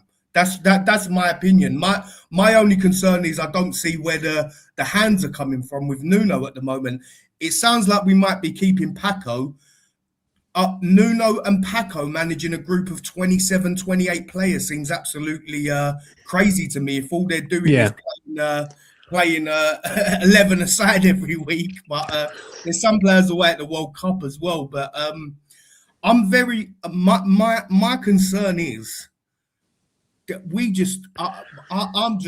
I don't have a clue what's going to happen at the moment. The issue is The issue is I've heard what you've said. I make you right on quite a hell of a lot of what you said tonight. For me, the director of football and all that, it needs to be done because there needs to be a sort of element of structure in place. Yeah, so everyone knows where they land. I don't think everyone going on pre-season tour is going to be justifiable when some of these players ain't going to be here, and you need to put more time into players that are going to be here rather than players that are not going to be here. The issue is that what you said about the media is fucking very, very valid. And I did not think of that, and you've done me on that one, Damon, tonight. But you've done me in a good way, because it wouldn't surprise me if he was trying to get the links out and everything. Now I'm going to say it's about Nuno. I'm not his biggest fan. He's got to fucking turn me around big time, because I've been on this case with him for the last 5 months, and I'm a sort of person that, listen, if you can prove me wrong, I will eat humble pie, 100%. And I feel like with him, he failed us in the Premier League. Right, whether you like it or not, he failed us, and the reason why we are where we are is partly because of him, because of stupid tactical decisions and poor mismanagement. Now, was there better options out there other than Nuno? I don't think there was. I don't think Scott Parker is the fucking guy to come in and change the game. And because he played for West Ham once upon a time, people have got this thing about him. Yeah, and people can't let go of him. They can't let go of Billage. They can't let go of these players. When you should be going after the best, right? And the thing is, at the minute, Nuno was the only best that was available. So I get completely what you're saying. I generally do. And I'm sceptical about this year, because people think, yes, it's HMS pissed the league. That's what people keep telling me. HMS pissed the league, James. What are you worried for? HMS, we're going to piss the league. I don't buy that shit. I see investment from Kretinsky. If I was to see investment, so one thing I've been saying is, right, not if I was Kretinsky, and I made the amount of money he made this year and in the past, I would be saying to Sullivan, I'll give you £150 million for shares at a championship rate, not at a potential Premier League rate, at a championship rate, and I'll save our business. Yeah. From that point on, it then allows the club to start valuing players properly. So when you are putting out stories like, we'll only accept 80 mil for Fernandes, you can stand on that, because you haven't got debt swallowing you. When you get an offer for Diu, you say, well, though he may have not been the best left back in the league this season, he's 21, a fully established international, and has a massive ceiling, and so on and so forth. This is the thing. I genuinely believe now. Listen, I've said this to you in prior videos, yeah? There has been times where I felt this club done too much. Like, we were coming into certain summer windows, yeah? And people were saying, we're going to need 10, 11, 12 players. I'm like, no, we need about 7 or 8 players, yeah? Maybe. And I genuinely think there are times where the club has done too much, yeah? And I would have done less, yeah? Right. This summer, in my opinion, is worth investing in, because for these reasons, we have gone down with a squad that basically from Jan onwards has been in top 10 form. Yeah, I believe the squad is balanced as well, much more balanced than it was when we started the season, because it's just got more about it going forward. And I did say this group is capable of defending in a 4. It doesn't have to be a 5. Right. So I genuinely believe if you put the manager or the director of football, so to speak, in a position where they can then say to these clubs that are going in for certain players, no, we expect them to be, we're not just handing players over. I feel like if you were to take a similar level of squad to the Championship, it could be a situation where we absolutely smashed the life out of teams, because I look at games like Leeds where people say we didn't play well, yet we won 3-0. I look at games like Wolves, who they're expecting to be our if we're up there, this is because I expect Wolves to be up there firstly. I understand. Wolves would be our direct competitor. We brushed them aside 4-0. So I think this quality of group, right? If this group, without losing anyone, which I know isn't going to happen, went to the Championship next season, I would expect them to win the league. I think it's about putting the club in a position where you're not just taking away from it. But that's the problem, though, Damien. That's decent quality. Yeah, but Damien, that's the problem. The club has to take away, right? And they've got no choice right now. Listen, we're going to lose pretty much the 11 right, or as Then good we're as. fucked. Let me put Right, it politely. Then we're fucked. yeah, We are right, fucked. and me personally, when people say, "Oh, we're going to do this, we're going to do that in the championship," yeah, I love the confidence, yeah, but the issue is you've got to integrate probably about 9 players in there. Because when you do go through the team, you're going to have to get a replacement goalkeeper for Ariola. You're going to have to change your defenders around because Sassi's gone and Kilman will be gone. Mav will probably be gone. Like, there's going to be so much upheaval, and I hope West Ham are ready for this. Because if West Ham go out and sign 9, 10 players and 7 of them kick into gear, West Ham will get promoted. If West Ham sign 9, 10, 11 players, and only 3 of them kick into gear, we'd be lucky if we get the playoffs. And that's just me being honest, right? It's not me being negative. It's just me being real. No, because you need to, with the championship, you need to hit the ground running fast. Yeah. And people think it's just going to be a piece of piss. It's a piece of piss if you're only losing 2 of these players. But if you're losing half the squad, and especially if you lose Bowen, because I think a lot of people will be hurt by that. But I think everyone can accept every player going, right? In my opinion, so I'm going to say this, in my opinion, right? And I'm not speaking for all the fans, but I'm going to speak on this behalf. I think everyone can accept every player leaving. Yeah. I think people are going to find it very hard if Bowen leaves. And it also depends on where Bowen goes and all.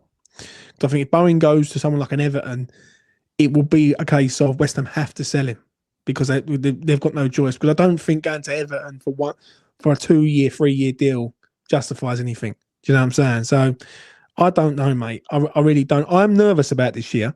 I'm going to be, because I've been pretty spot on with some of the things I've been coming out with over the last couple of years. On this one, I've got no fucking clue what West Ham we're going to see. Mm-hmm. It's either going to go unbelievably good. He gets the director of football in, use Mendes clients. Nuno kicks into gear. We're cool. If it goes the other way, then it could be a fucking season of just basically transition. It might be a transitional season West Ham might need, and then the following year we kick. The issue is I don't think people are going to have that. Not with Nuno, yeah. Do you know what I mean? Right, I'm going to ask you a few things. Are you happy with Nuno being here for next season? For you? Yes, for the element of consistency. Right. What do you think? How do you think it's going to go next year? Like, what's your heart telling you? I need to see certain patterns pick up. But I need to see who's hired as director of football. I need to see a lot of things, bro. I find it really hard to judge when we haven't had one player leave yet. We haven't had one player come in yet. So I'll assess the minute that transfer window shuts is when I will make a judgment on what kind of quality of side we're taking to the championship. One thing I will say about the championship, I do think it's a little bit overrated. I feel like that this narrative of it's a tough league to get out of, yeah, it probably is if you don't have good enough players. My opinion is that the gap between Championship and Premier League is as big as it's ever been, really. When I've been looking at these highlights of Championship players, when I look at these highlights of the Championship players, I'm not looking at a same level of game as the Premier League. So to not swerve your question, but to swerve your question, I'm not sure if we get promoted, to be honest. I need to see more. I need to see what happens this window. Let me ask you something. What do you think the fans expect next year? Now, I'm expecting West Ham to sign some players. Yeah. I'm expecting it to be a slow start. Right. I'm not expecting us to come out the traps firing. I need to see what happens in pre-season. I think style of play is going to come into the situation here. Right. And I think with a lot of people, they're going to be looking at it and going, right, we're in the championship. We've got to be on the front foot. And saying Matt said in the chat earlier, shout out to Matt, if we don't do a positive goal difference, then that is on Nuno. Do you know what I mean? 100%. Right. So I'm expecting us to be on the offensive, 4-3-3, 4-2-3-1, and be sort of free flowing. I don't want to see 5 at the back used once in a league game next season. Not once. Not right. once. This is another thing I'd say. I'd say. Pump your resources into attacking players.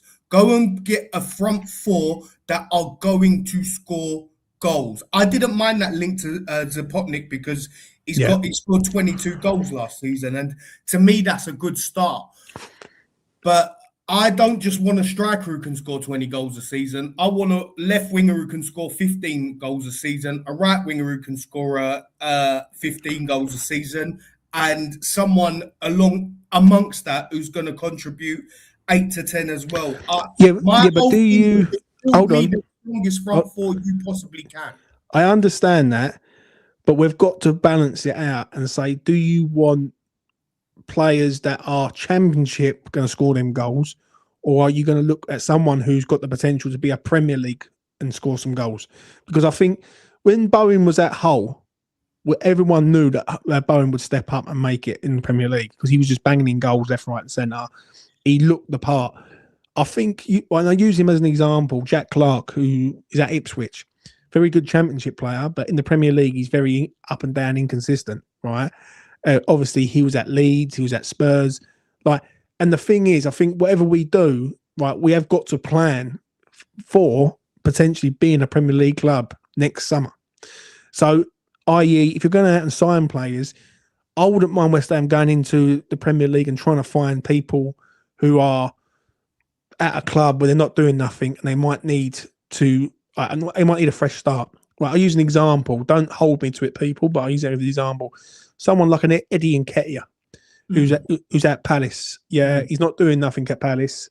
He could come to West Ham. He would score goals in the Championship. And people like that, right? One that cropped up on my radar was I checked his wages though; they're high.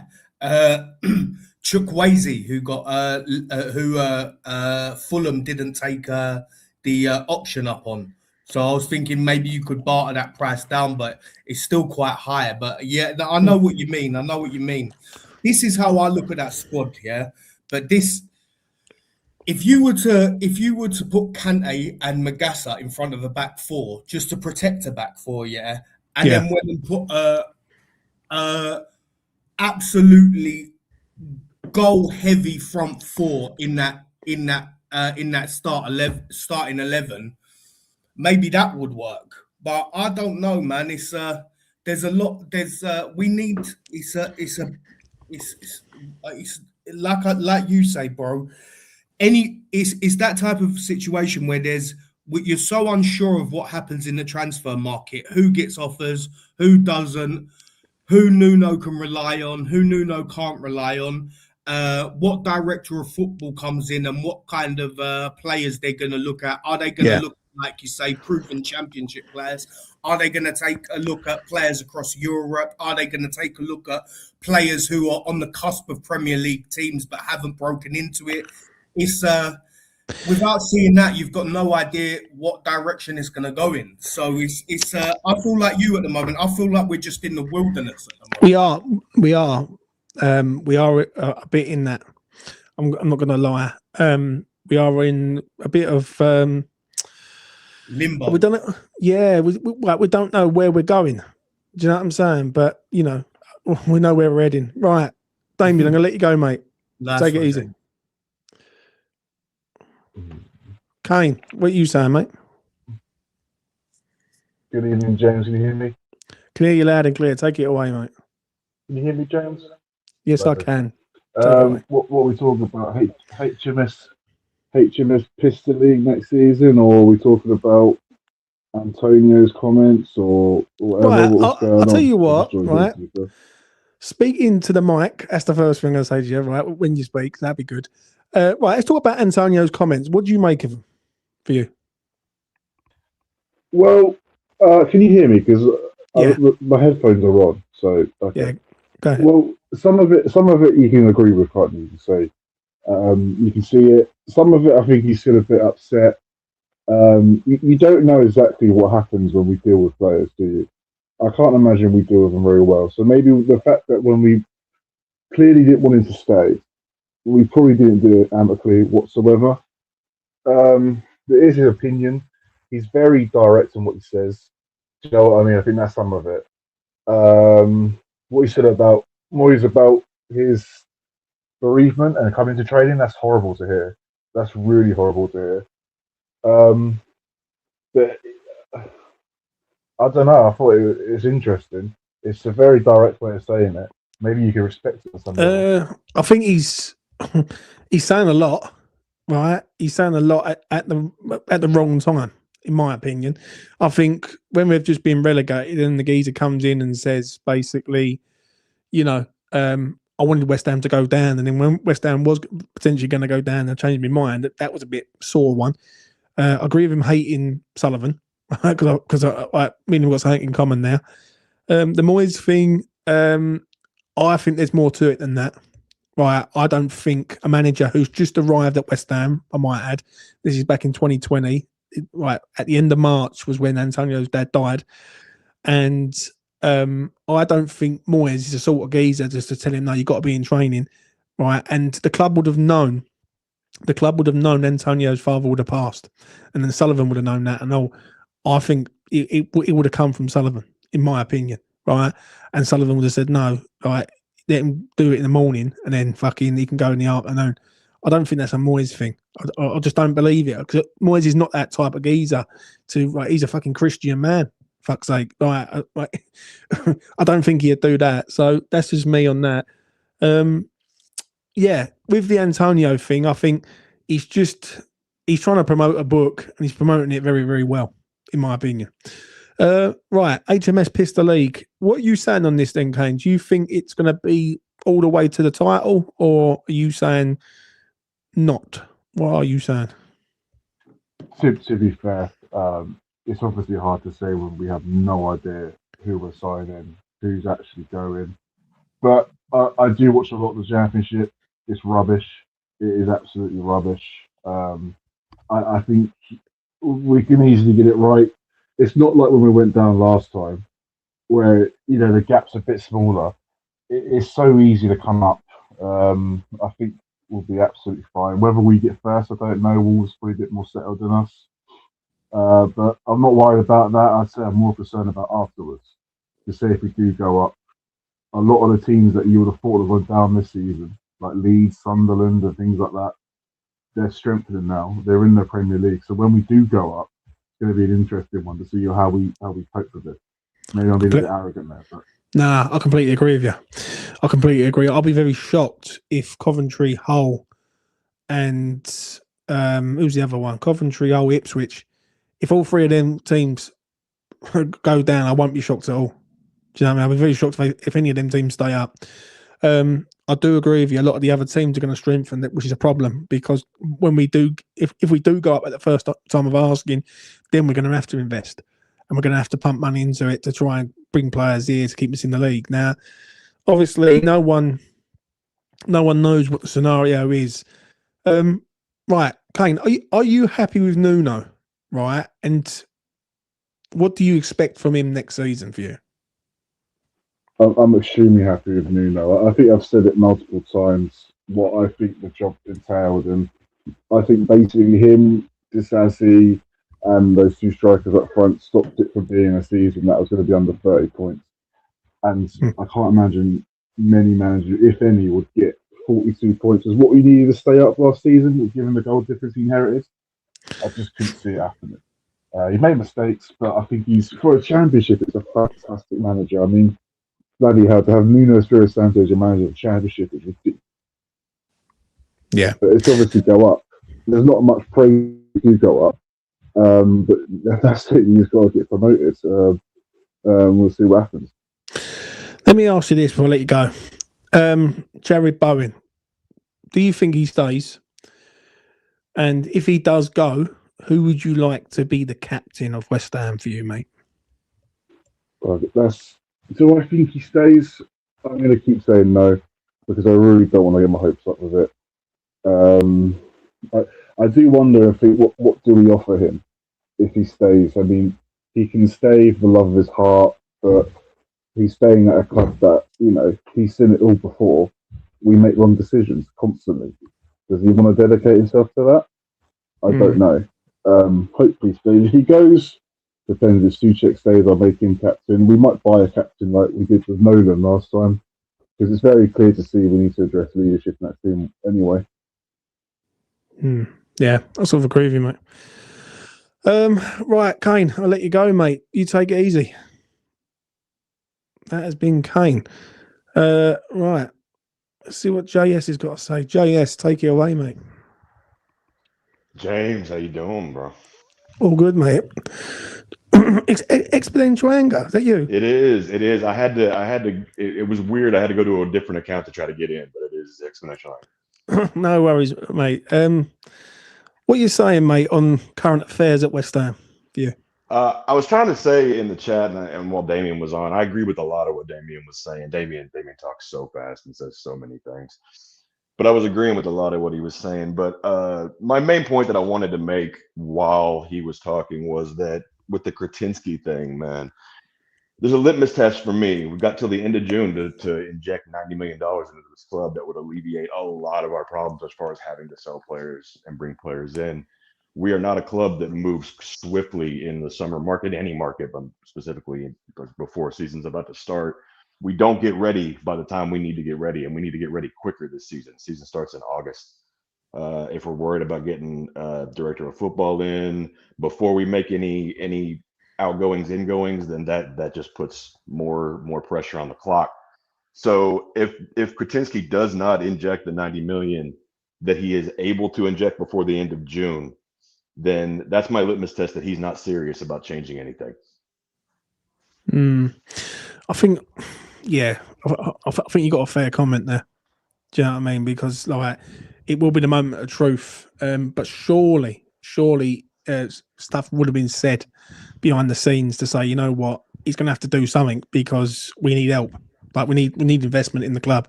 And obviously, Sullivan ain't going to do it because Sullivan's run up debts. Do you know what I'm saying? So that is the sort of acid test for me in regards of what he's going to do on that. John, are you happy with Nuno for you? It's a double-edged sword because no, I don't like the way his style of play. I don't think he's aggressive enough when he needs to be.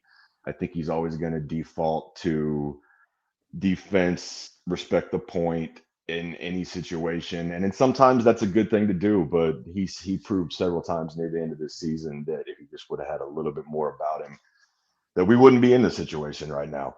And I don't know, as far as if we're gonna stick with Nuno in this moment, then yeah, it's probably a good call just in this moment. But if I had my choices overall, I wouldn't be going with Nuno. If we were going to stick with a defensive manager, then we should have stuck with the consistency with David Moyes.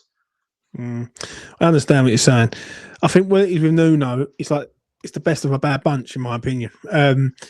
As long as he's been reassured that there is going to be money there at some point and there is going to be investment into this club, then yeah, listen, I sort of understand it. Let's talk about some players, John. Yeah, obviously Bowen's a tricky one. What do you think will happen with him, and how you feel if he goes, mate? Because I'm going to be honest, I'll be gutted if he goes. I'm going to be absolutely gutted if he goes. I don't want him to go at all. I don't think he wants to go. I think he wants to stay. I feel like he's guarding what he's saying in the public eye because he doesn't know just as much as we don't know whether or not he's going to be forced to leave. And I think if it was up to him, West Ham, he's a West Ham player. He married a West Ham girl. He's a West Ham family, and like in more ways than one, he's West Ham family. So I think if it was up to him, he'd stay. He wants to get us back into the league where we belong. There's questions about his captaincy, whether he's fit for it or not, but it is what it is. He is our captain. And if he stays captain for me. I feel like I said, he wants to stay. I really truly believe he wants to stay. It's just going to be whether or not Sullivan is going to pull a Rice and just try to fucking pawn him out for whatever he can. Yeah. I sort of understand what you're saying, mate. Final one from me, John. What are you expecting, mate, next season for you? I I want to be on the train of we're gonna piss the league just because I mean I want to. I don't believe it. I absolutely don't believe it because nothing ever goes according to plan at West Ham. Yeah. We're gonna be fighting. It's gonna be a dogfight. It's gonna be a more physical league. It's gonna be more games. I mean, you could say that's a positive. More games games are fun. I like watching games of football. So that's definitely a good thing. I am hesitantly looking forward to this season because it's not the Premier League. The Premier League to me is kind of a joke anymore. No VAR. That's definitely a positive. There are things to be very positive about going forward. I mean, even everything that we've gone through under this regime, we're a battered fan base. We're all trauma left and right, and I think at the very least it's going to be a change of pace. And if we somehow scraped it, Nuno had a little bit more about him in some of those games, and we just stayed up, we were just going to be doing the same thing again next season. So this to me feels like a fresh start to a point. I hate to use that phrase, but I'm looking forward to it at the end of the day. Do you know what? I completely agree with you. It's like there's only a matter of time. Do you know what I mean? You can only paper over the cracks for so long before you can't paper them over the cracks anymore. But yeah, listen, I appreciate you coming on, John. All right, you take care, thanks mate. for having me. That's been John. Good man, John. He's been on the Spaces over the years. Speaks very, very well. American bloke, top man, really is. Right, final one. Gatesy, how you doing, mate? What you saying? I'm all right, mate. I'm all right. Nice to see you. Yeah, long time no see. Yeah, what's occurring, Gatesy? Because I see you back on the scene again, son. Right. Do you want to know what happened? Right. Go and ahead. this gives you a little insight into how my mind works. Right. So I started getting quite sort of downhearted about the way we was playing sort of like the first half of last season. I think you'd be sort of like a little bit strange if you sort of watched what was unfolding and just sort of, yeah, okay, whatever, and just carry on. I was getting quite dragged down by it. And family, work, all those things, it was just taking up so much of my time. So, and the thing with doing this is just a hobby for me. Yeah. I do it for a bit of a laugh. I do it for sort of like a little bit of a release. I don't do it for any other purpose. It's not paying my bills or nothing. So the thing is with this is that I'm sort of like, if it doesn't work for me, I just stop, and that's that. And then I'll pick up when I sort of feel that my appetite has sort of built up. Now, the thing is that when I got to a point where I thought, do you know what? I think I want to start putting content out. Do you know what happened? We started winning, right? And in my little head, I was thinking, if I start putting out content now and then results go south, it's my fault. It's completely batshit, isn't it? So I waited until we got fucking relegated, and then I thought, okay, well, it's not on me now, is it?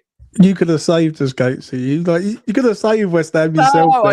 Honestly, if I'd have started posting, we'd have started losing games left, right, and centre again. So I thought, fuck that. Yeah, I understand it, mate.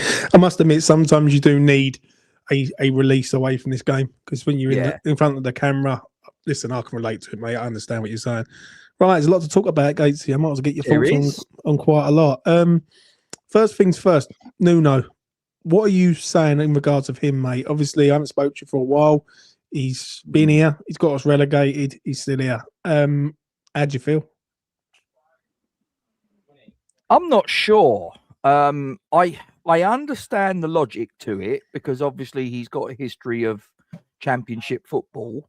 I was really dead surprised, though, that he's appears to have agreed to stay, because I thought to myself, well, okay, he was in the championship with Wolves, but that was in a moment in time when, as far as the British football public was concerned, he was an unknown. Yeah. Nobody in this country knew who the hell he was. Well, now he's an established Premier League manager. Take away the fact that you might think he's a good Premier League manager. He's an established Premier League manager. So I was quite surprised that he's agreed to stay. But okay, look, we've got a manager that's got experience of getting a team promoted from this level that we find ourselves at. So, okay, fine. What was the alternative? Well, the name that was bandied around, the main name was Scott Parker. Now, look, personally, fantastic player, 3-time Hammer of the Year, Football Writers Player of the Year in a season we got relegated. Fantastic. You have to put that to one side, and you've just got to judge him on his capability as a manager. Has he got a pedigree in the Championship? Undoubtedly. He would have, I think, if we'd have jettisoned Nuno, does he get us promoted? In all likelihood, he does. The problem is he don't keep us there. We come straight back down. Yeah, I completely agree. Yeah, listen, I completely agree. I'm not happy about Nuno being here. Don't get me wrong, because I've been saying about Nuno out for a long time, but I can understand it because there is no one else, and you have to go with. It's better the devil you know in this situation. The only other manager I think that would have been a credible alternative, and I'm not for 1 minute saying I want this manager. So just before anybody I say the name. And people go, "Oh, you're advocating." No. I'm not advocating for this manager, but I think that I could have understood it. But it's a manager that would have made me go, "I get it, but I'd rather not." Sean Dyche, yeah, because he would have got us promoted, and he would have probably kept us there, but we'd have been watching dog shit football. Yeah. Do you think, like what John just said? Do you think this is what West Ham really needed? Like a complete reset and a bit of a wake-up call for everyone and to the owner to a point to say that if you don't invest in this club goes backwards pretty quick. Do you think it's what we needed? A complete reset there? All the time that you know who is at this club, there will never be a full reset. That's a fact, right? You know it, I know it, everybody knows that whilst that little toad is the majority shareholder of this club, nothing will change. Nothing will change. There'll be little bit of window dressing. There'll be a little bit of tinkering around the edge and all the rest of it. But all the time he's pulling the strings, and he does pull the strings. Any transfer rumors that come out of the club because he deems it to be convenient to his narrative to have those rumors out in the public domain. Make no mistake about that. Yeah. Listen, I completely agree with Sullivan. He runs the show, doesn't he? And of course he does. It's this summer. Well, really, like recently with the sort of appointment of Nuno, I don't think Sullivan's got the full vocal majority in there anymore. I think he's starting to lose a little bit of power, in my opinion. Right, what do you make of Kudinski for you, Rob? What are you saying? Well, again, from what I understand, and look, I'm not an in the know, I'm not a financial guru or any of those things. I'm just an average fan, same as you. And you hear what you hear and you make your own conclusions. So, how long's he been at the club now? 3 years? 4 years? 4 years, 2021, I think he arrived, yeah. And we're only now getting to a situation where he's seen fit to bump up his shareholding or by virtue of putting in I believe he's got until the end of this month to pump in 90 million quid. Otherwise, we will lose that opportunity to get that money pumped in. I think it will happen because at the minute he's shelled out a load of money on what was a Premier League club that is now a Championship club, so its inherent value has gone down. I think that he is. Is he a sort of like a decent football chairman or not a chairman, obviously, but obviously, a shareholder in West Ham? I'm not convinced. Again, I think he's been conspicuous by his absence a lot of the time. I mean, when does he ever come to games? I mean, one thing I will say about David Sullivan, and it's probably the only thing I could really sort of like say that, do you know what, that's actually something I think he does well, is he's at pretty much every game. Where's Kretinsky? I understand that, but I think what it is with Kudinski, and it's not me sort of defending him, but I can see it a little bit, is that Sullivan has always had the final say. And I think that Sullivan has made so many mistakes over the last 2 years that Kudinski's now looked at this and thought, well, the thing that I invested in is going down the fucking down the Kazi, basically. Oh yeah. So we've got to do something. I've got to do something. And we won't really know until Sullivan decides to say enough's enough. That's the real general thing. Once Sullivan says enough's enough, then we will know whether the Kudinski's up for it. I've always said I think Kudinski will bring someone in and be like how he is with Sullivan, but it's someone on his terms who says, right, he comes in and they have like a joint ownership sort of model. But I don't know.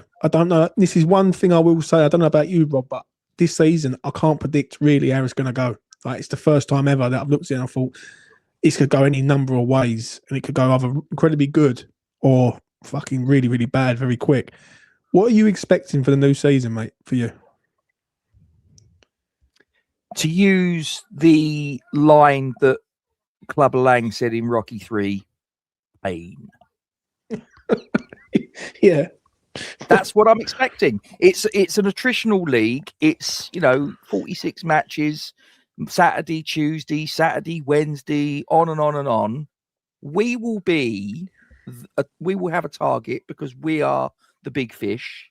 We are everybody's cup final in that league. Make no mistake about it.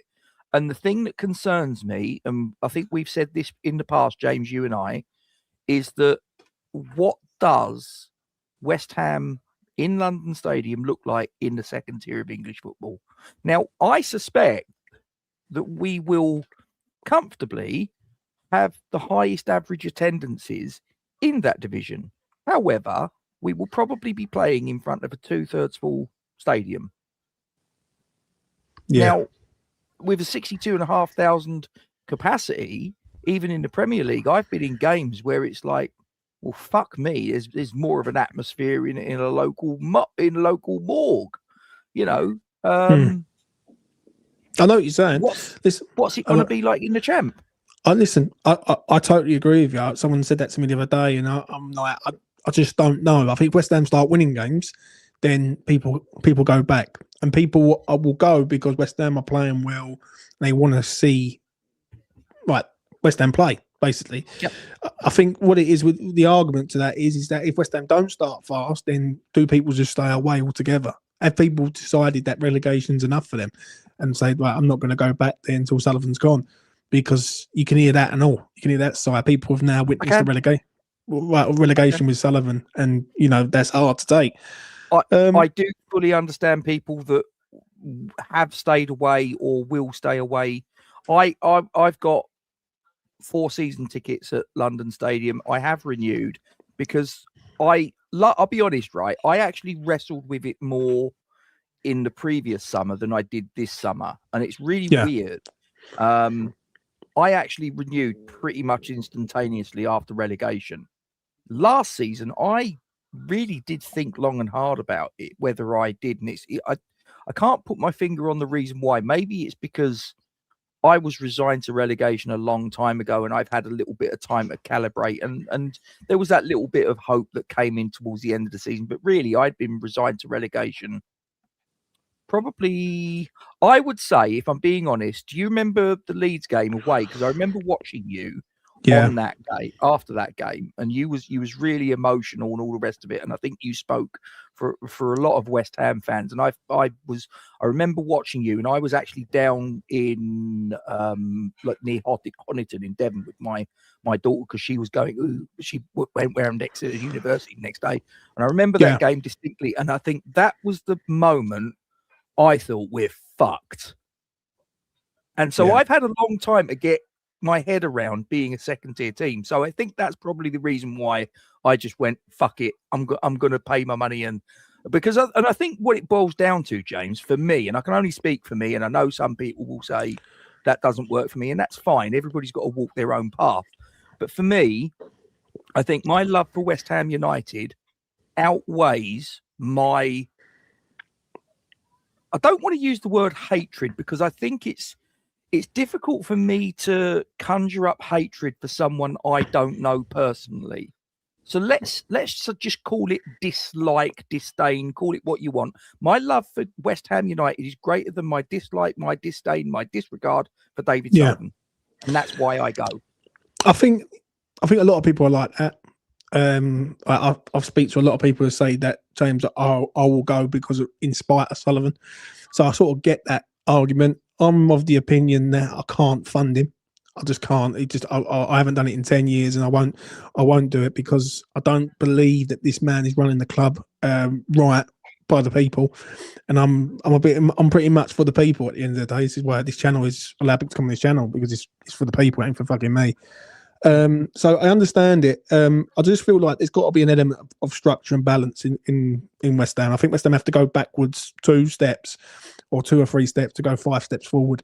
I think that it's going to take time, and it's time. Does Nuno have time? That's the $1 million question. Because I think if West Ham's played badly in the Championship at the start, people be calling for his head. People be saying, "No, this is it." Right? He's got our first 3 games and we get like 2 points. Yeah.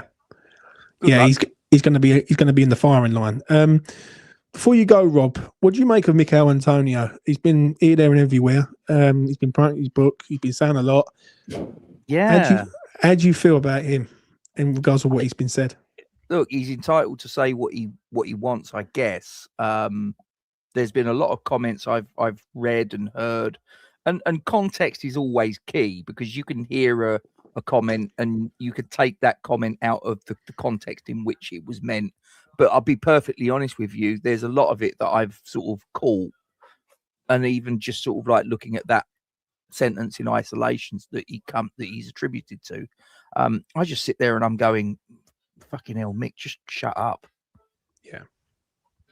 There's no need. I know you've got there is a need from his point of view. He needs to sell his book. So I kind of get it. It's self-publication. And he probably feels, I mean, I saw a clip earlier, and I don't know if the interview was today on TalkSport or maybe yesterday or whatever they did it with Jeff Stelling. Yeah. And he was sort of like saying how, he was disappointed that, he wasn't given an opportunity to say goodbye to the fans. And I'm like, well, hang on. I remember him coming out onto the pitch at London Stadium. And surely if he really thought about it, he must have known that could have been his goodbye. That could have been, because his contract was going to run out that summer. He was arsehole lucky that he got out of that car crash, A, alive, and B, with both legs still attached to his body. Right. And there he was on the London Stadium. I think this was probably about maybe February, March time, something like that. I can't remember who he played, but he came out, he was announced to the crowd. Effectively, that was his goodbye. And let's not forget, Mick, well, he brought up Jamal Lascelles and how Newcastle helped Jamal Lascelles, this, that, and it. Whoa, that was a football injury. That wasn't you going out in a fucking performance motor and driving like a cunt and wrapping it round a tree. Different thing. And it's the second time you've done it, mate. Yeah. I completely agree with you, Rob, on this one. I feel like there's a time and a place. And I think the timing is a bit wrong. Like, we've just suffered relegation. And the one thing that I didn't like on there, when he was saying about, because he had left West Ham, he wanted the worst for West Ham, and I thought, well, you're being spiteful there. Like, listen, you're a grown ass man. You sometimes in life you have to move on, right? Whether that's players, managers, like even if you've got a bird that you don't like, sometimes you got to move on, right? So I felt like that was a bit spiteful when he's saying it, and he's sort of wishing ill on the club because he didn't get what he wanted, in my opinion. Do you know what I'm saying? But the thing was, James, and people forget this.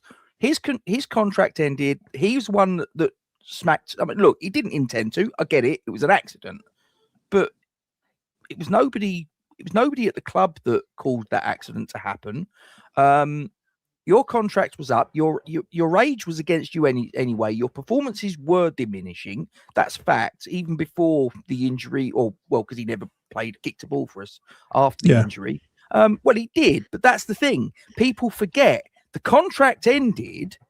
Well, you were still using the facilities at Rush Green, Mick. You were still coming out for the under-23s, Mick.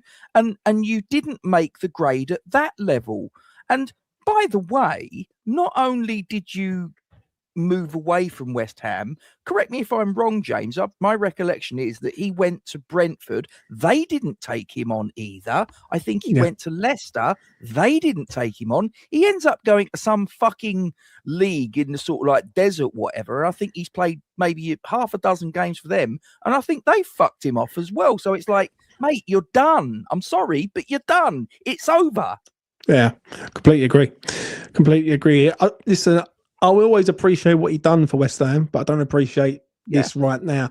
And what you just said is self-publication. He's basically doing it to promote his book. And I sort of get it, but I think there's a time and a place. And I think sometimes he's got to choose his words carefully, especially when West Ham fans are fucking hurting at the minute. West Ham fans are truly upset, some of them more than others, that we've just gone down. Do you know what I mean? And this is a club that shouldn't be going down. Any final words from you, Rob, before I let you go, mate? I hope that this season, by hook or by crook, we get up. I'm not bothered whether we go. I'd like to go up as champions, to be honest with you, because of that trophy. I understand that we have won the championship of the second tier in previous years, a long time ago. But that trophy is the old Football League trophy, and we've never had our hands on that trophy. That trophy is because, ladies and gentlemen that are of a certain age will remember that football did exist before 1992-93 season. The Premier League wasn't when football began. There was a thing called the Football League, and that trophy was lifted by all the greats up to that point in time when they were crowned league champions. What a way to end that season if we could get our hands on that physical trophy. But even if that wasn't to happen, I'd take getting into the playoffs like Hull. Look at Hull. Hull on the last day of the season, they were out before the games were played.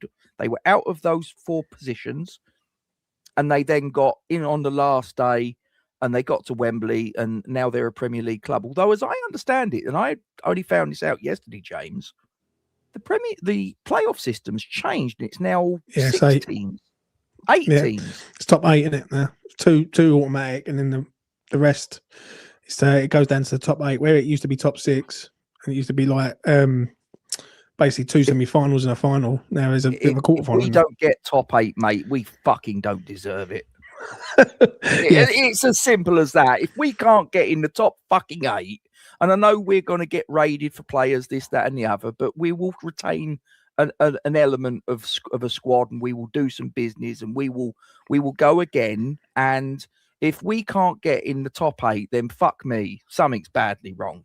Yeah, it is, mate. It is. Final question from me, mate, and I'll let you go. Do you think Bowen stays? Jesus, that's the $64,000 question, isn't it? I think in his heart of hearts, he wants to stay. And I don't know Jared Bowen, so again, I can only interpret things as I do. I could be completely wrong, but I don't think in his heart of hearts he wants to leave. I think in his heart of hearts, he would be quite happy staying at West Ham United for the rest of his playing days if he could. I think the problem's going to arise as the transfer window ticks on. Just suppose, obviously, we know that we're up to our bollocks in debt, and we are going to need to get some money in the bank. Now, if it ticks round and it's getting closer to deadline day and the financial pressure is mounting, what do you think Jared's going to say or do if someone within the hierarchy at the top goes to him and says, we've had an offer from Club X and it's an amount of money that we basically, Jared, we need you to go, because if you don't go, we're fucked. He's conflicted. In his heart, he doesn't want to go, but also if he says no, the club has got a big problem on its hands. What do you do? Yeah, that's what I think it is. I think if you ask Bowen on a 1-to-1, I think he would love to stay. But will the club be able to afford to keep him is another question altogether. Do you know what I mean? Rob, shout out your channel, mate, because I want people to go and subscribe to you. Very kind of you, mate. For those of you that don't know my YouTube channel, it's a small little channel, very modest. I sort of, do what I do, but If there's anybody that hasn't subscribed to the West Ham Massive on YouTube, please feel free to pop across, and we'd appreciate your support. Well, I think last time I looked, I needed another 3 subscribers to hit 19,000.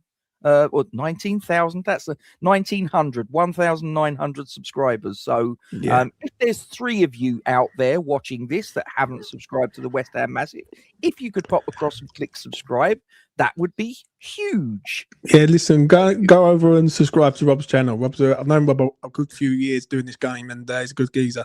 So yeah, go and subscribe to his channel, help him out, James. and follow his channel, like all his videos and all. Right, Rob, you take it easy. Peace. That has been Rob. Go and follow him. He's a good geezer. I've got some good fucking people on tonight. It's been a good one. I started in the light and now I'm going into the darkness. So there you go. I've been going for 2 hours, 15 minutes. Fuck me, James. Got to stop this shit. It's supposed to be an hour. Listen, go and subscribe to all the channels, but above all else, subscribe to here on E20. I am going to try and rig up a fans forum. Yeah, so anyone who wants to get involved in a fans forum video on here live, give us a shout in the comments. I'll get you on. I want to try and get a big group for us together. Have a good old debate about West Ham and the best thing going forward for this club. So yeah, listen, I appreciate everyone in the chat and everyone who's been here tonight. Smash a like on the video and subscribe to E20 Zone TV. And I will see you again soon. Not so soon, but soon enough. You will know about it. Take it easy, people. Be safe, be well. Peace.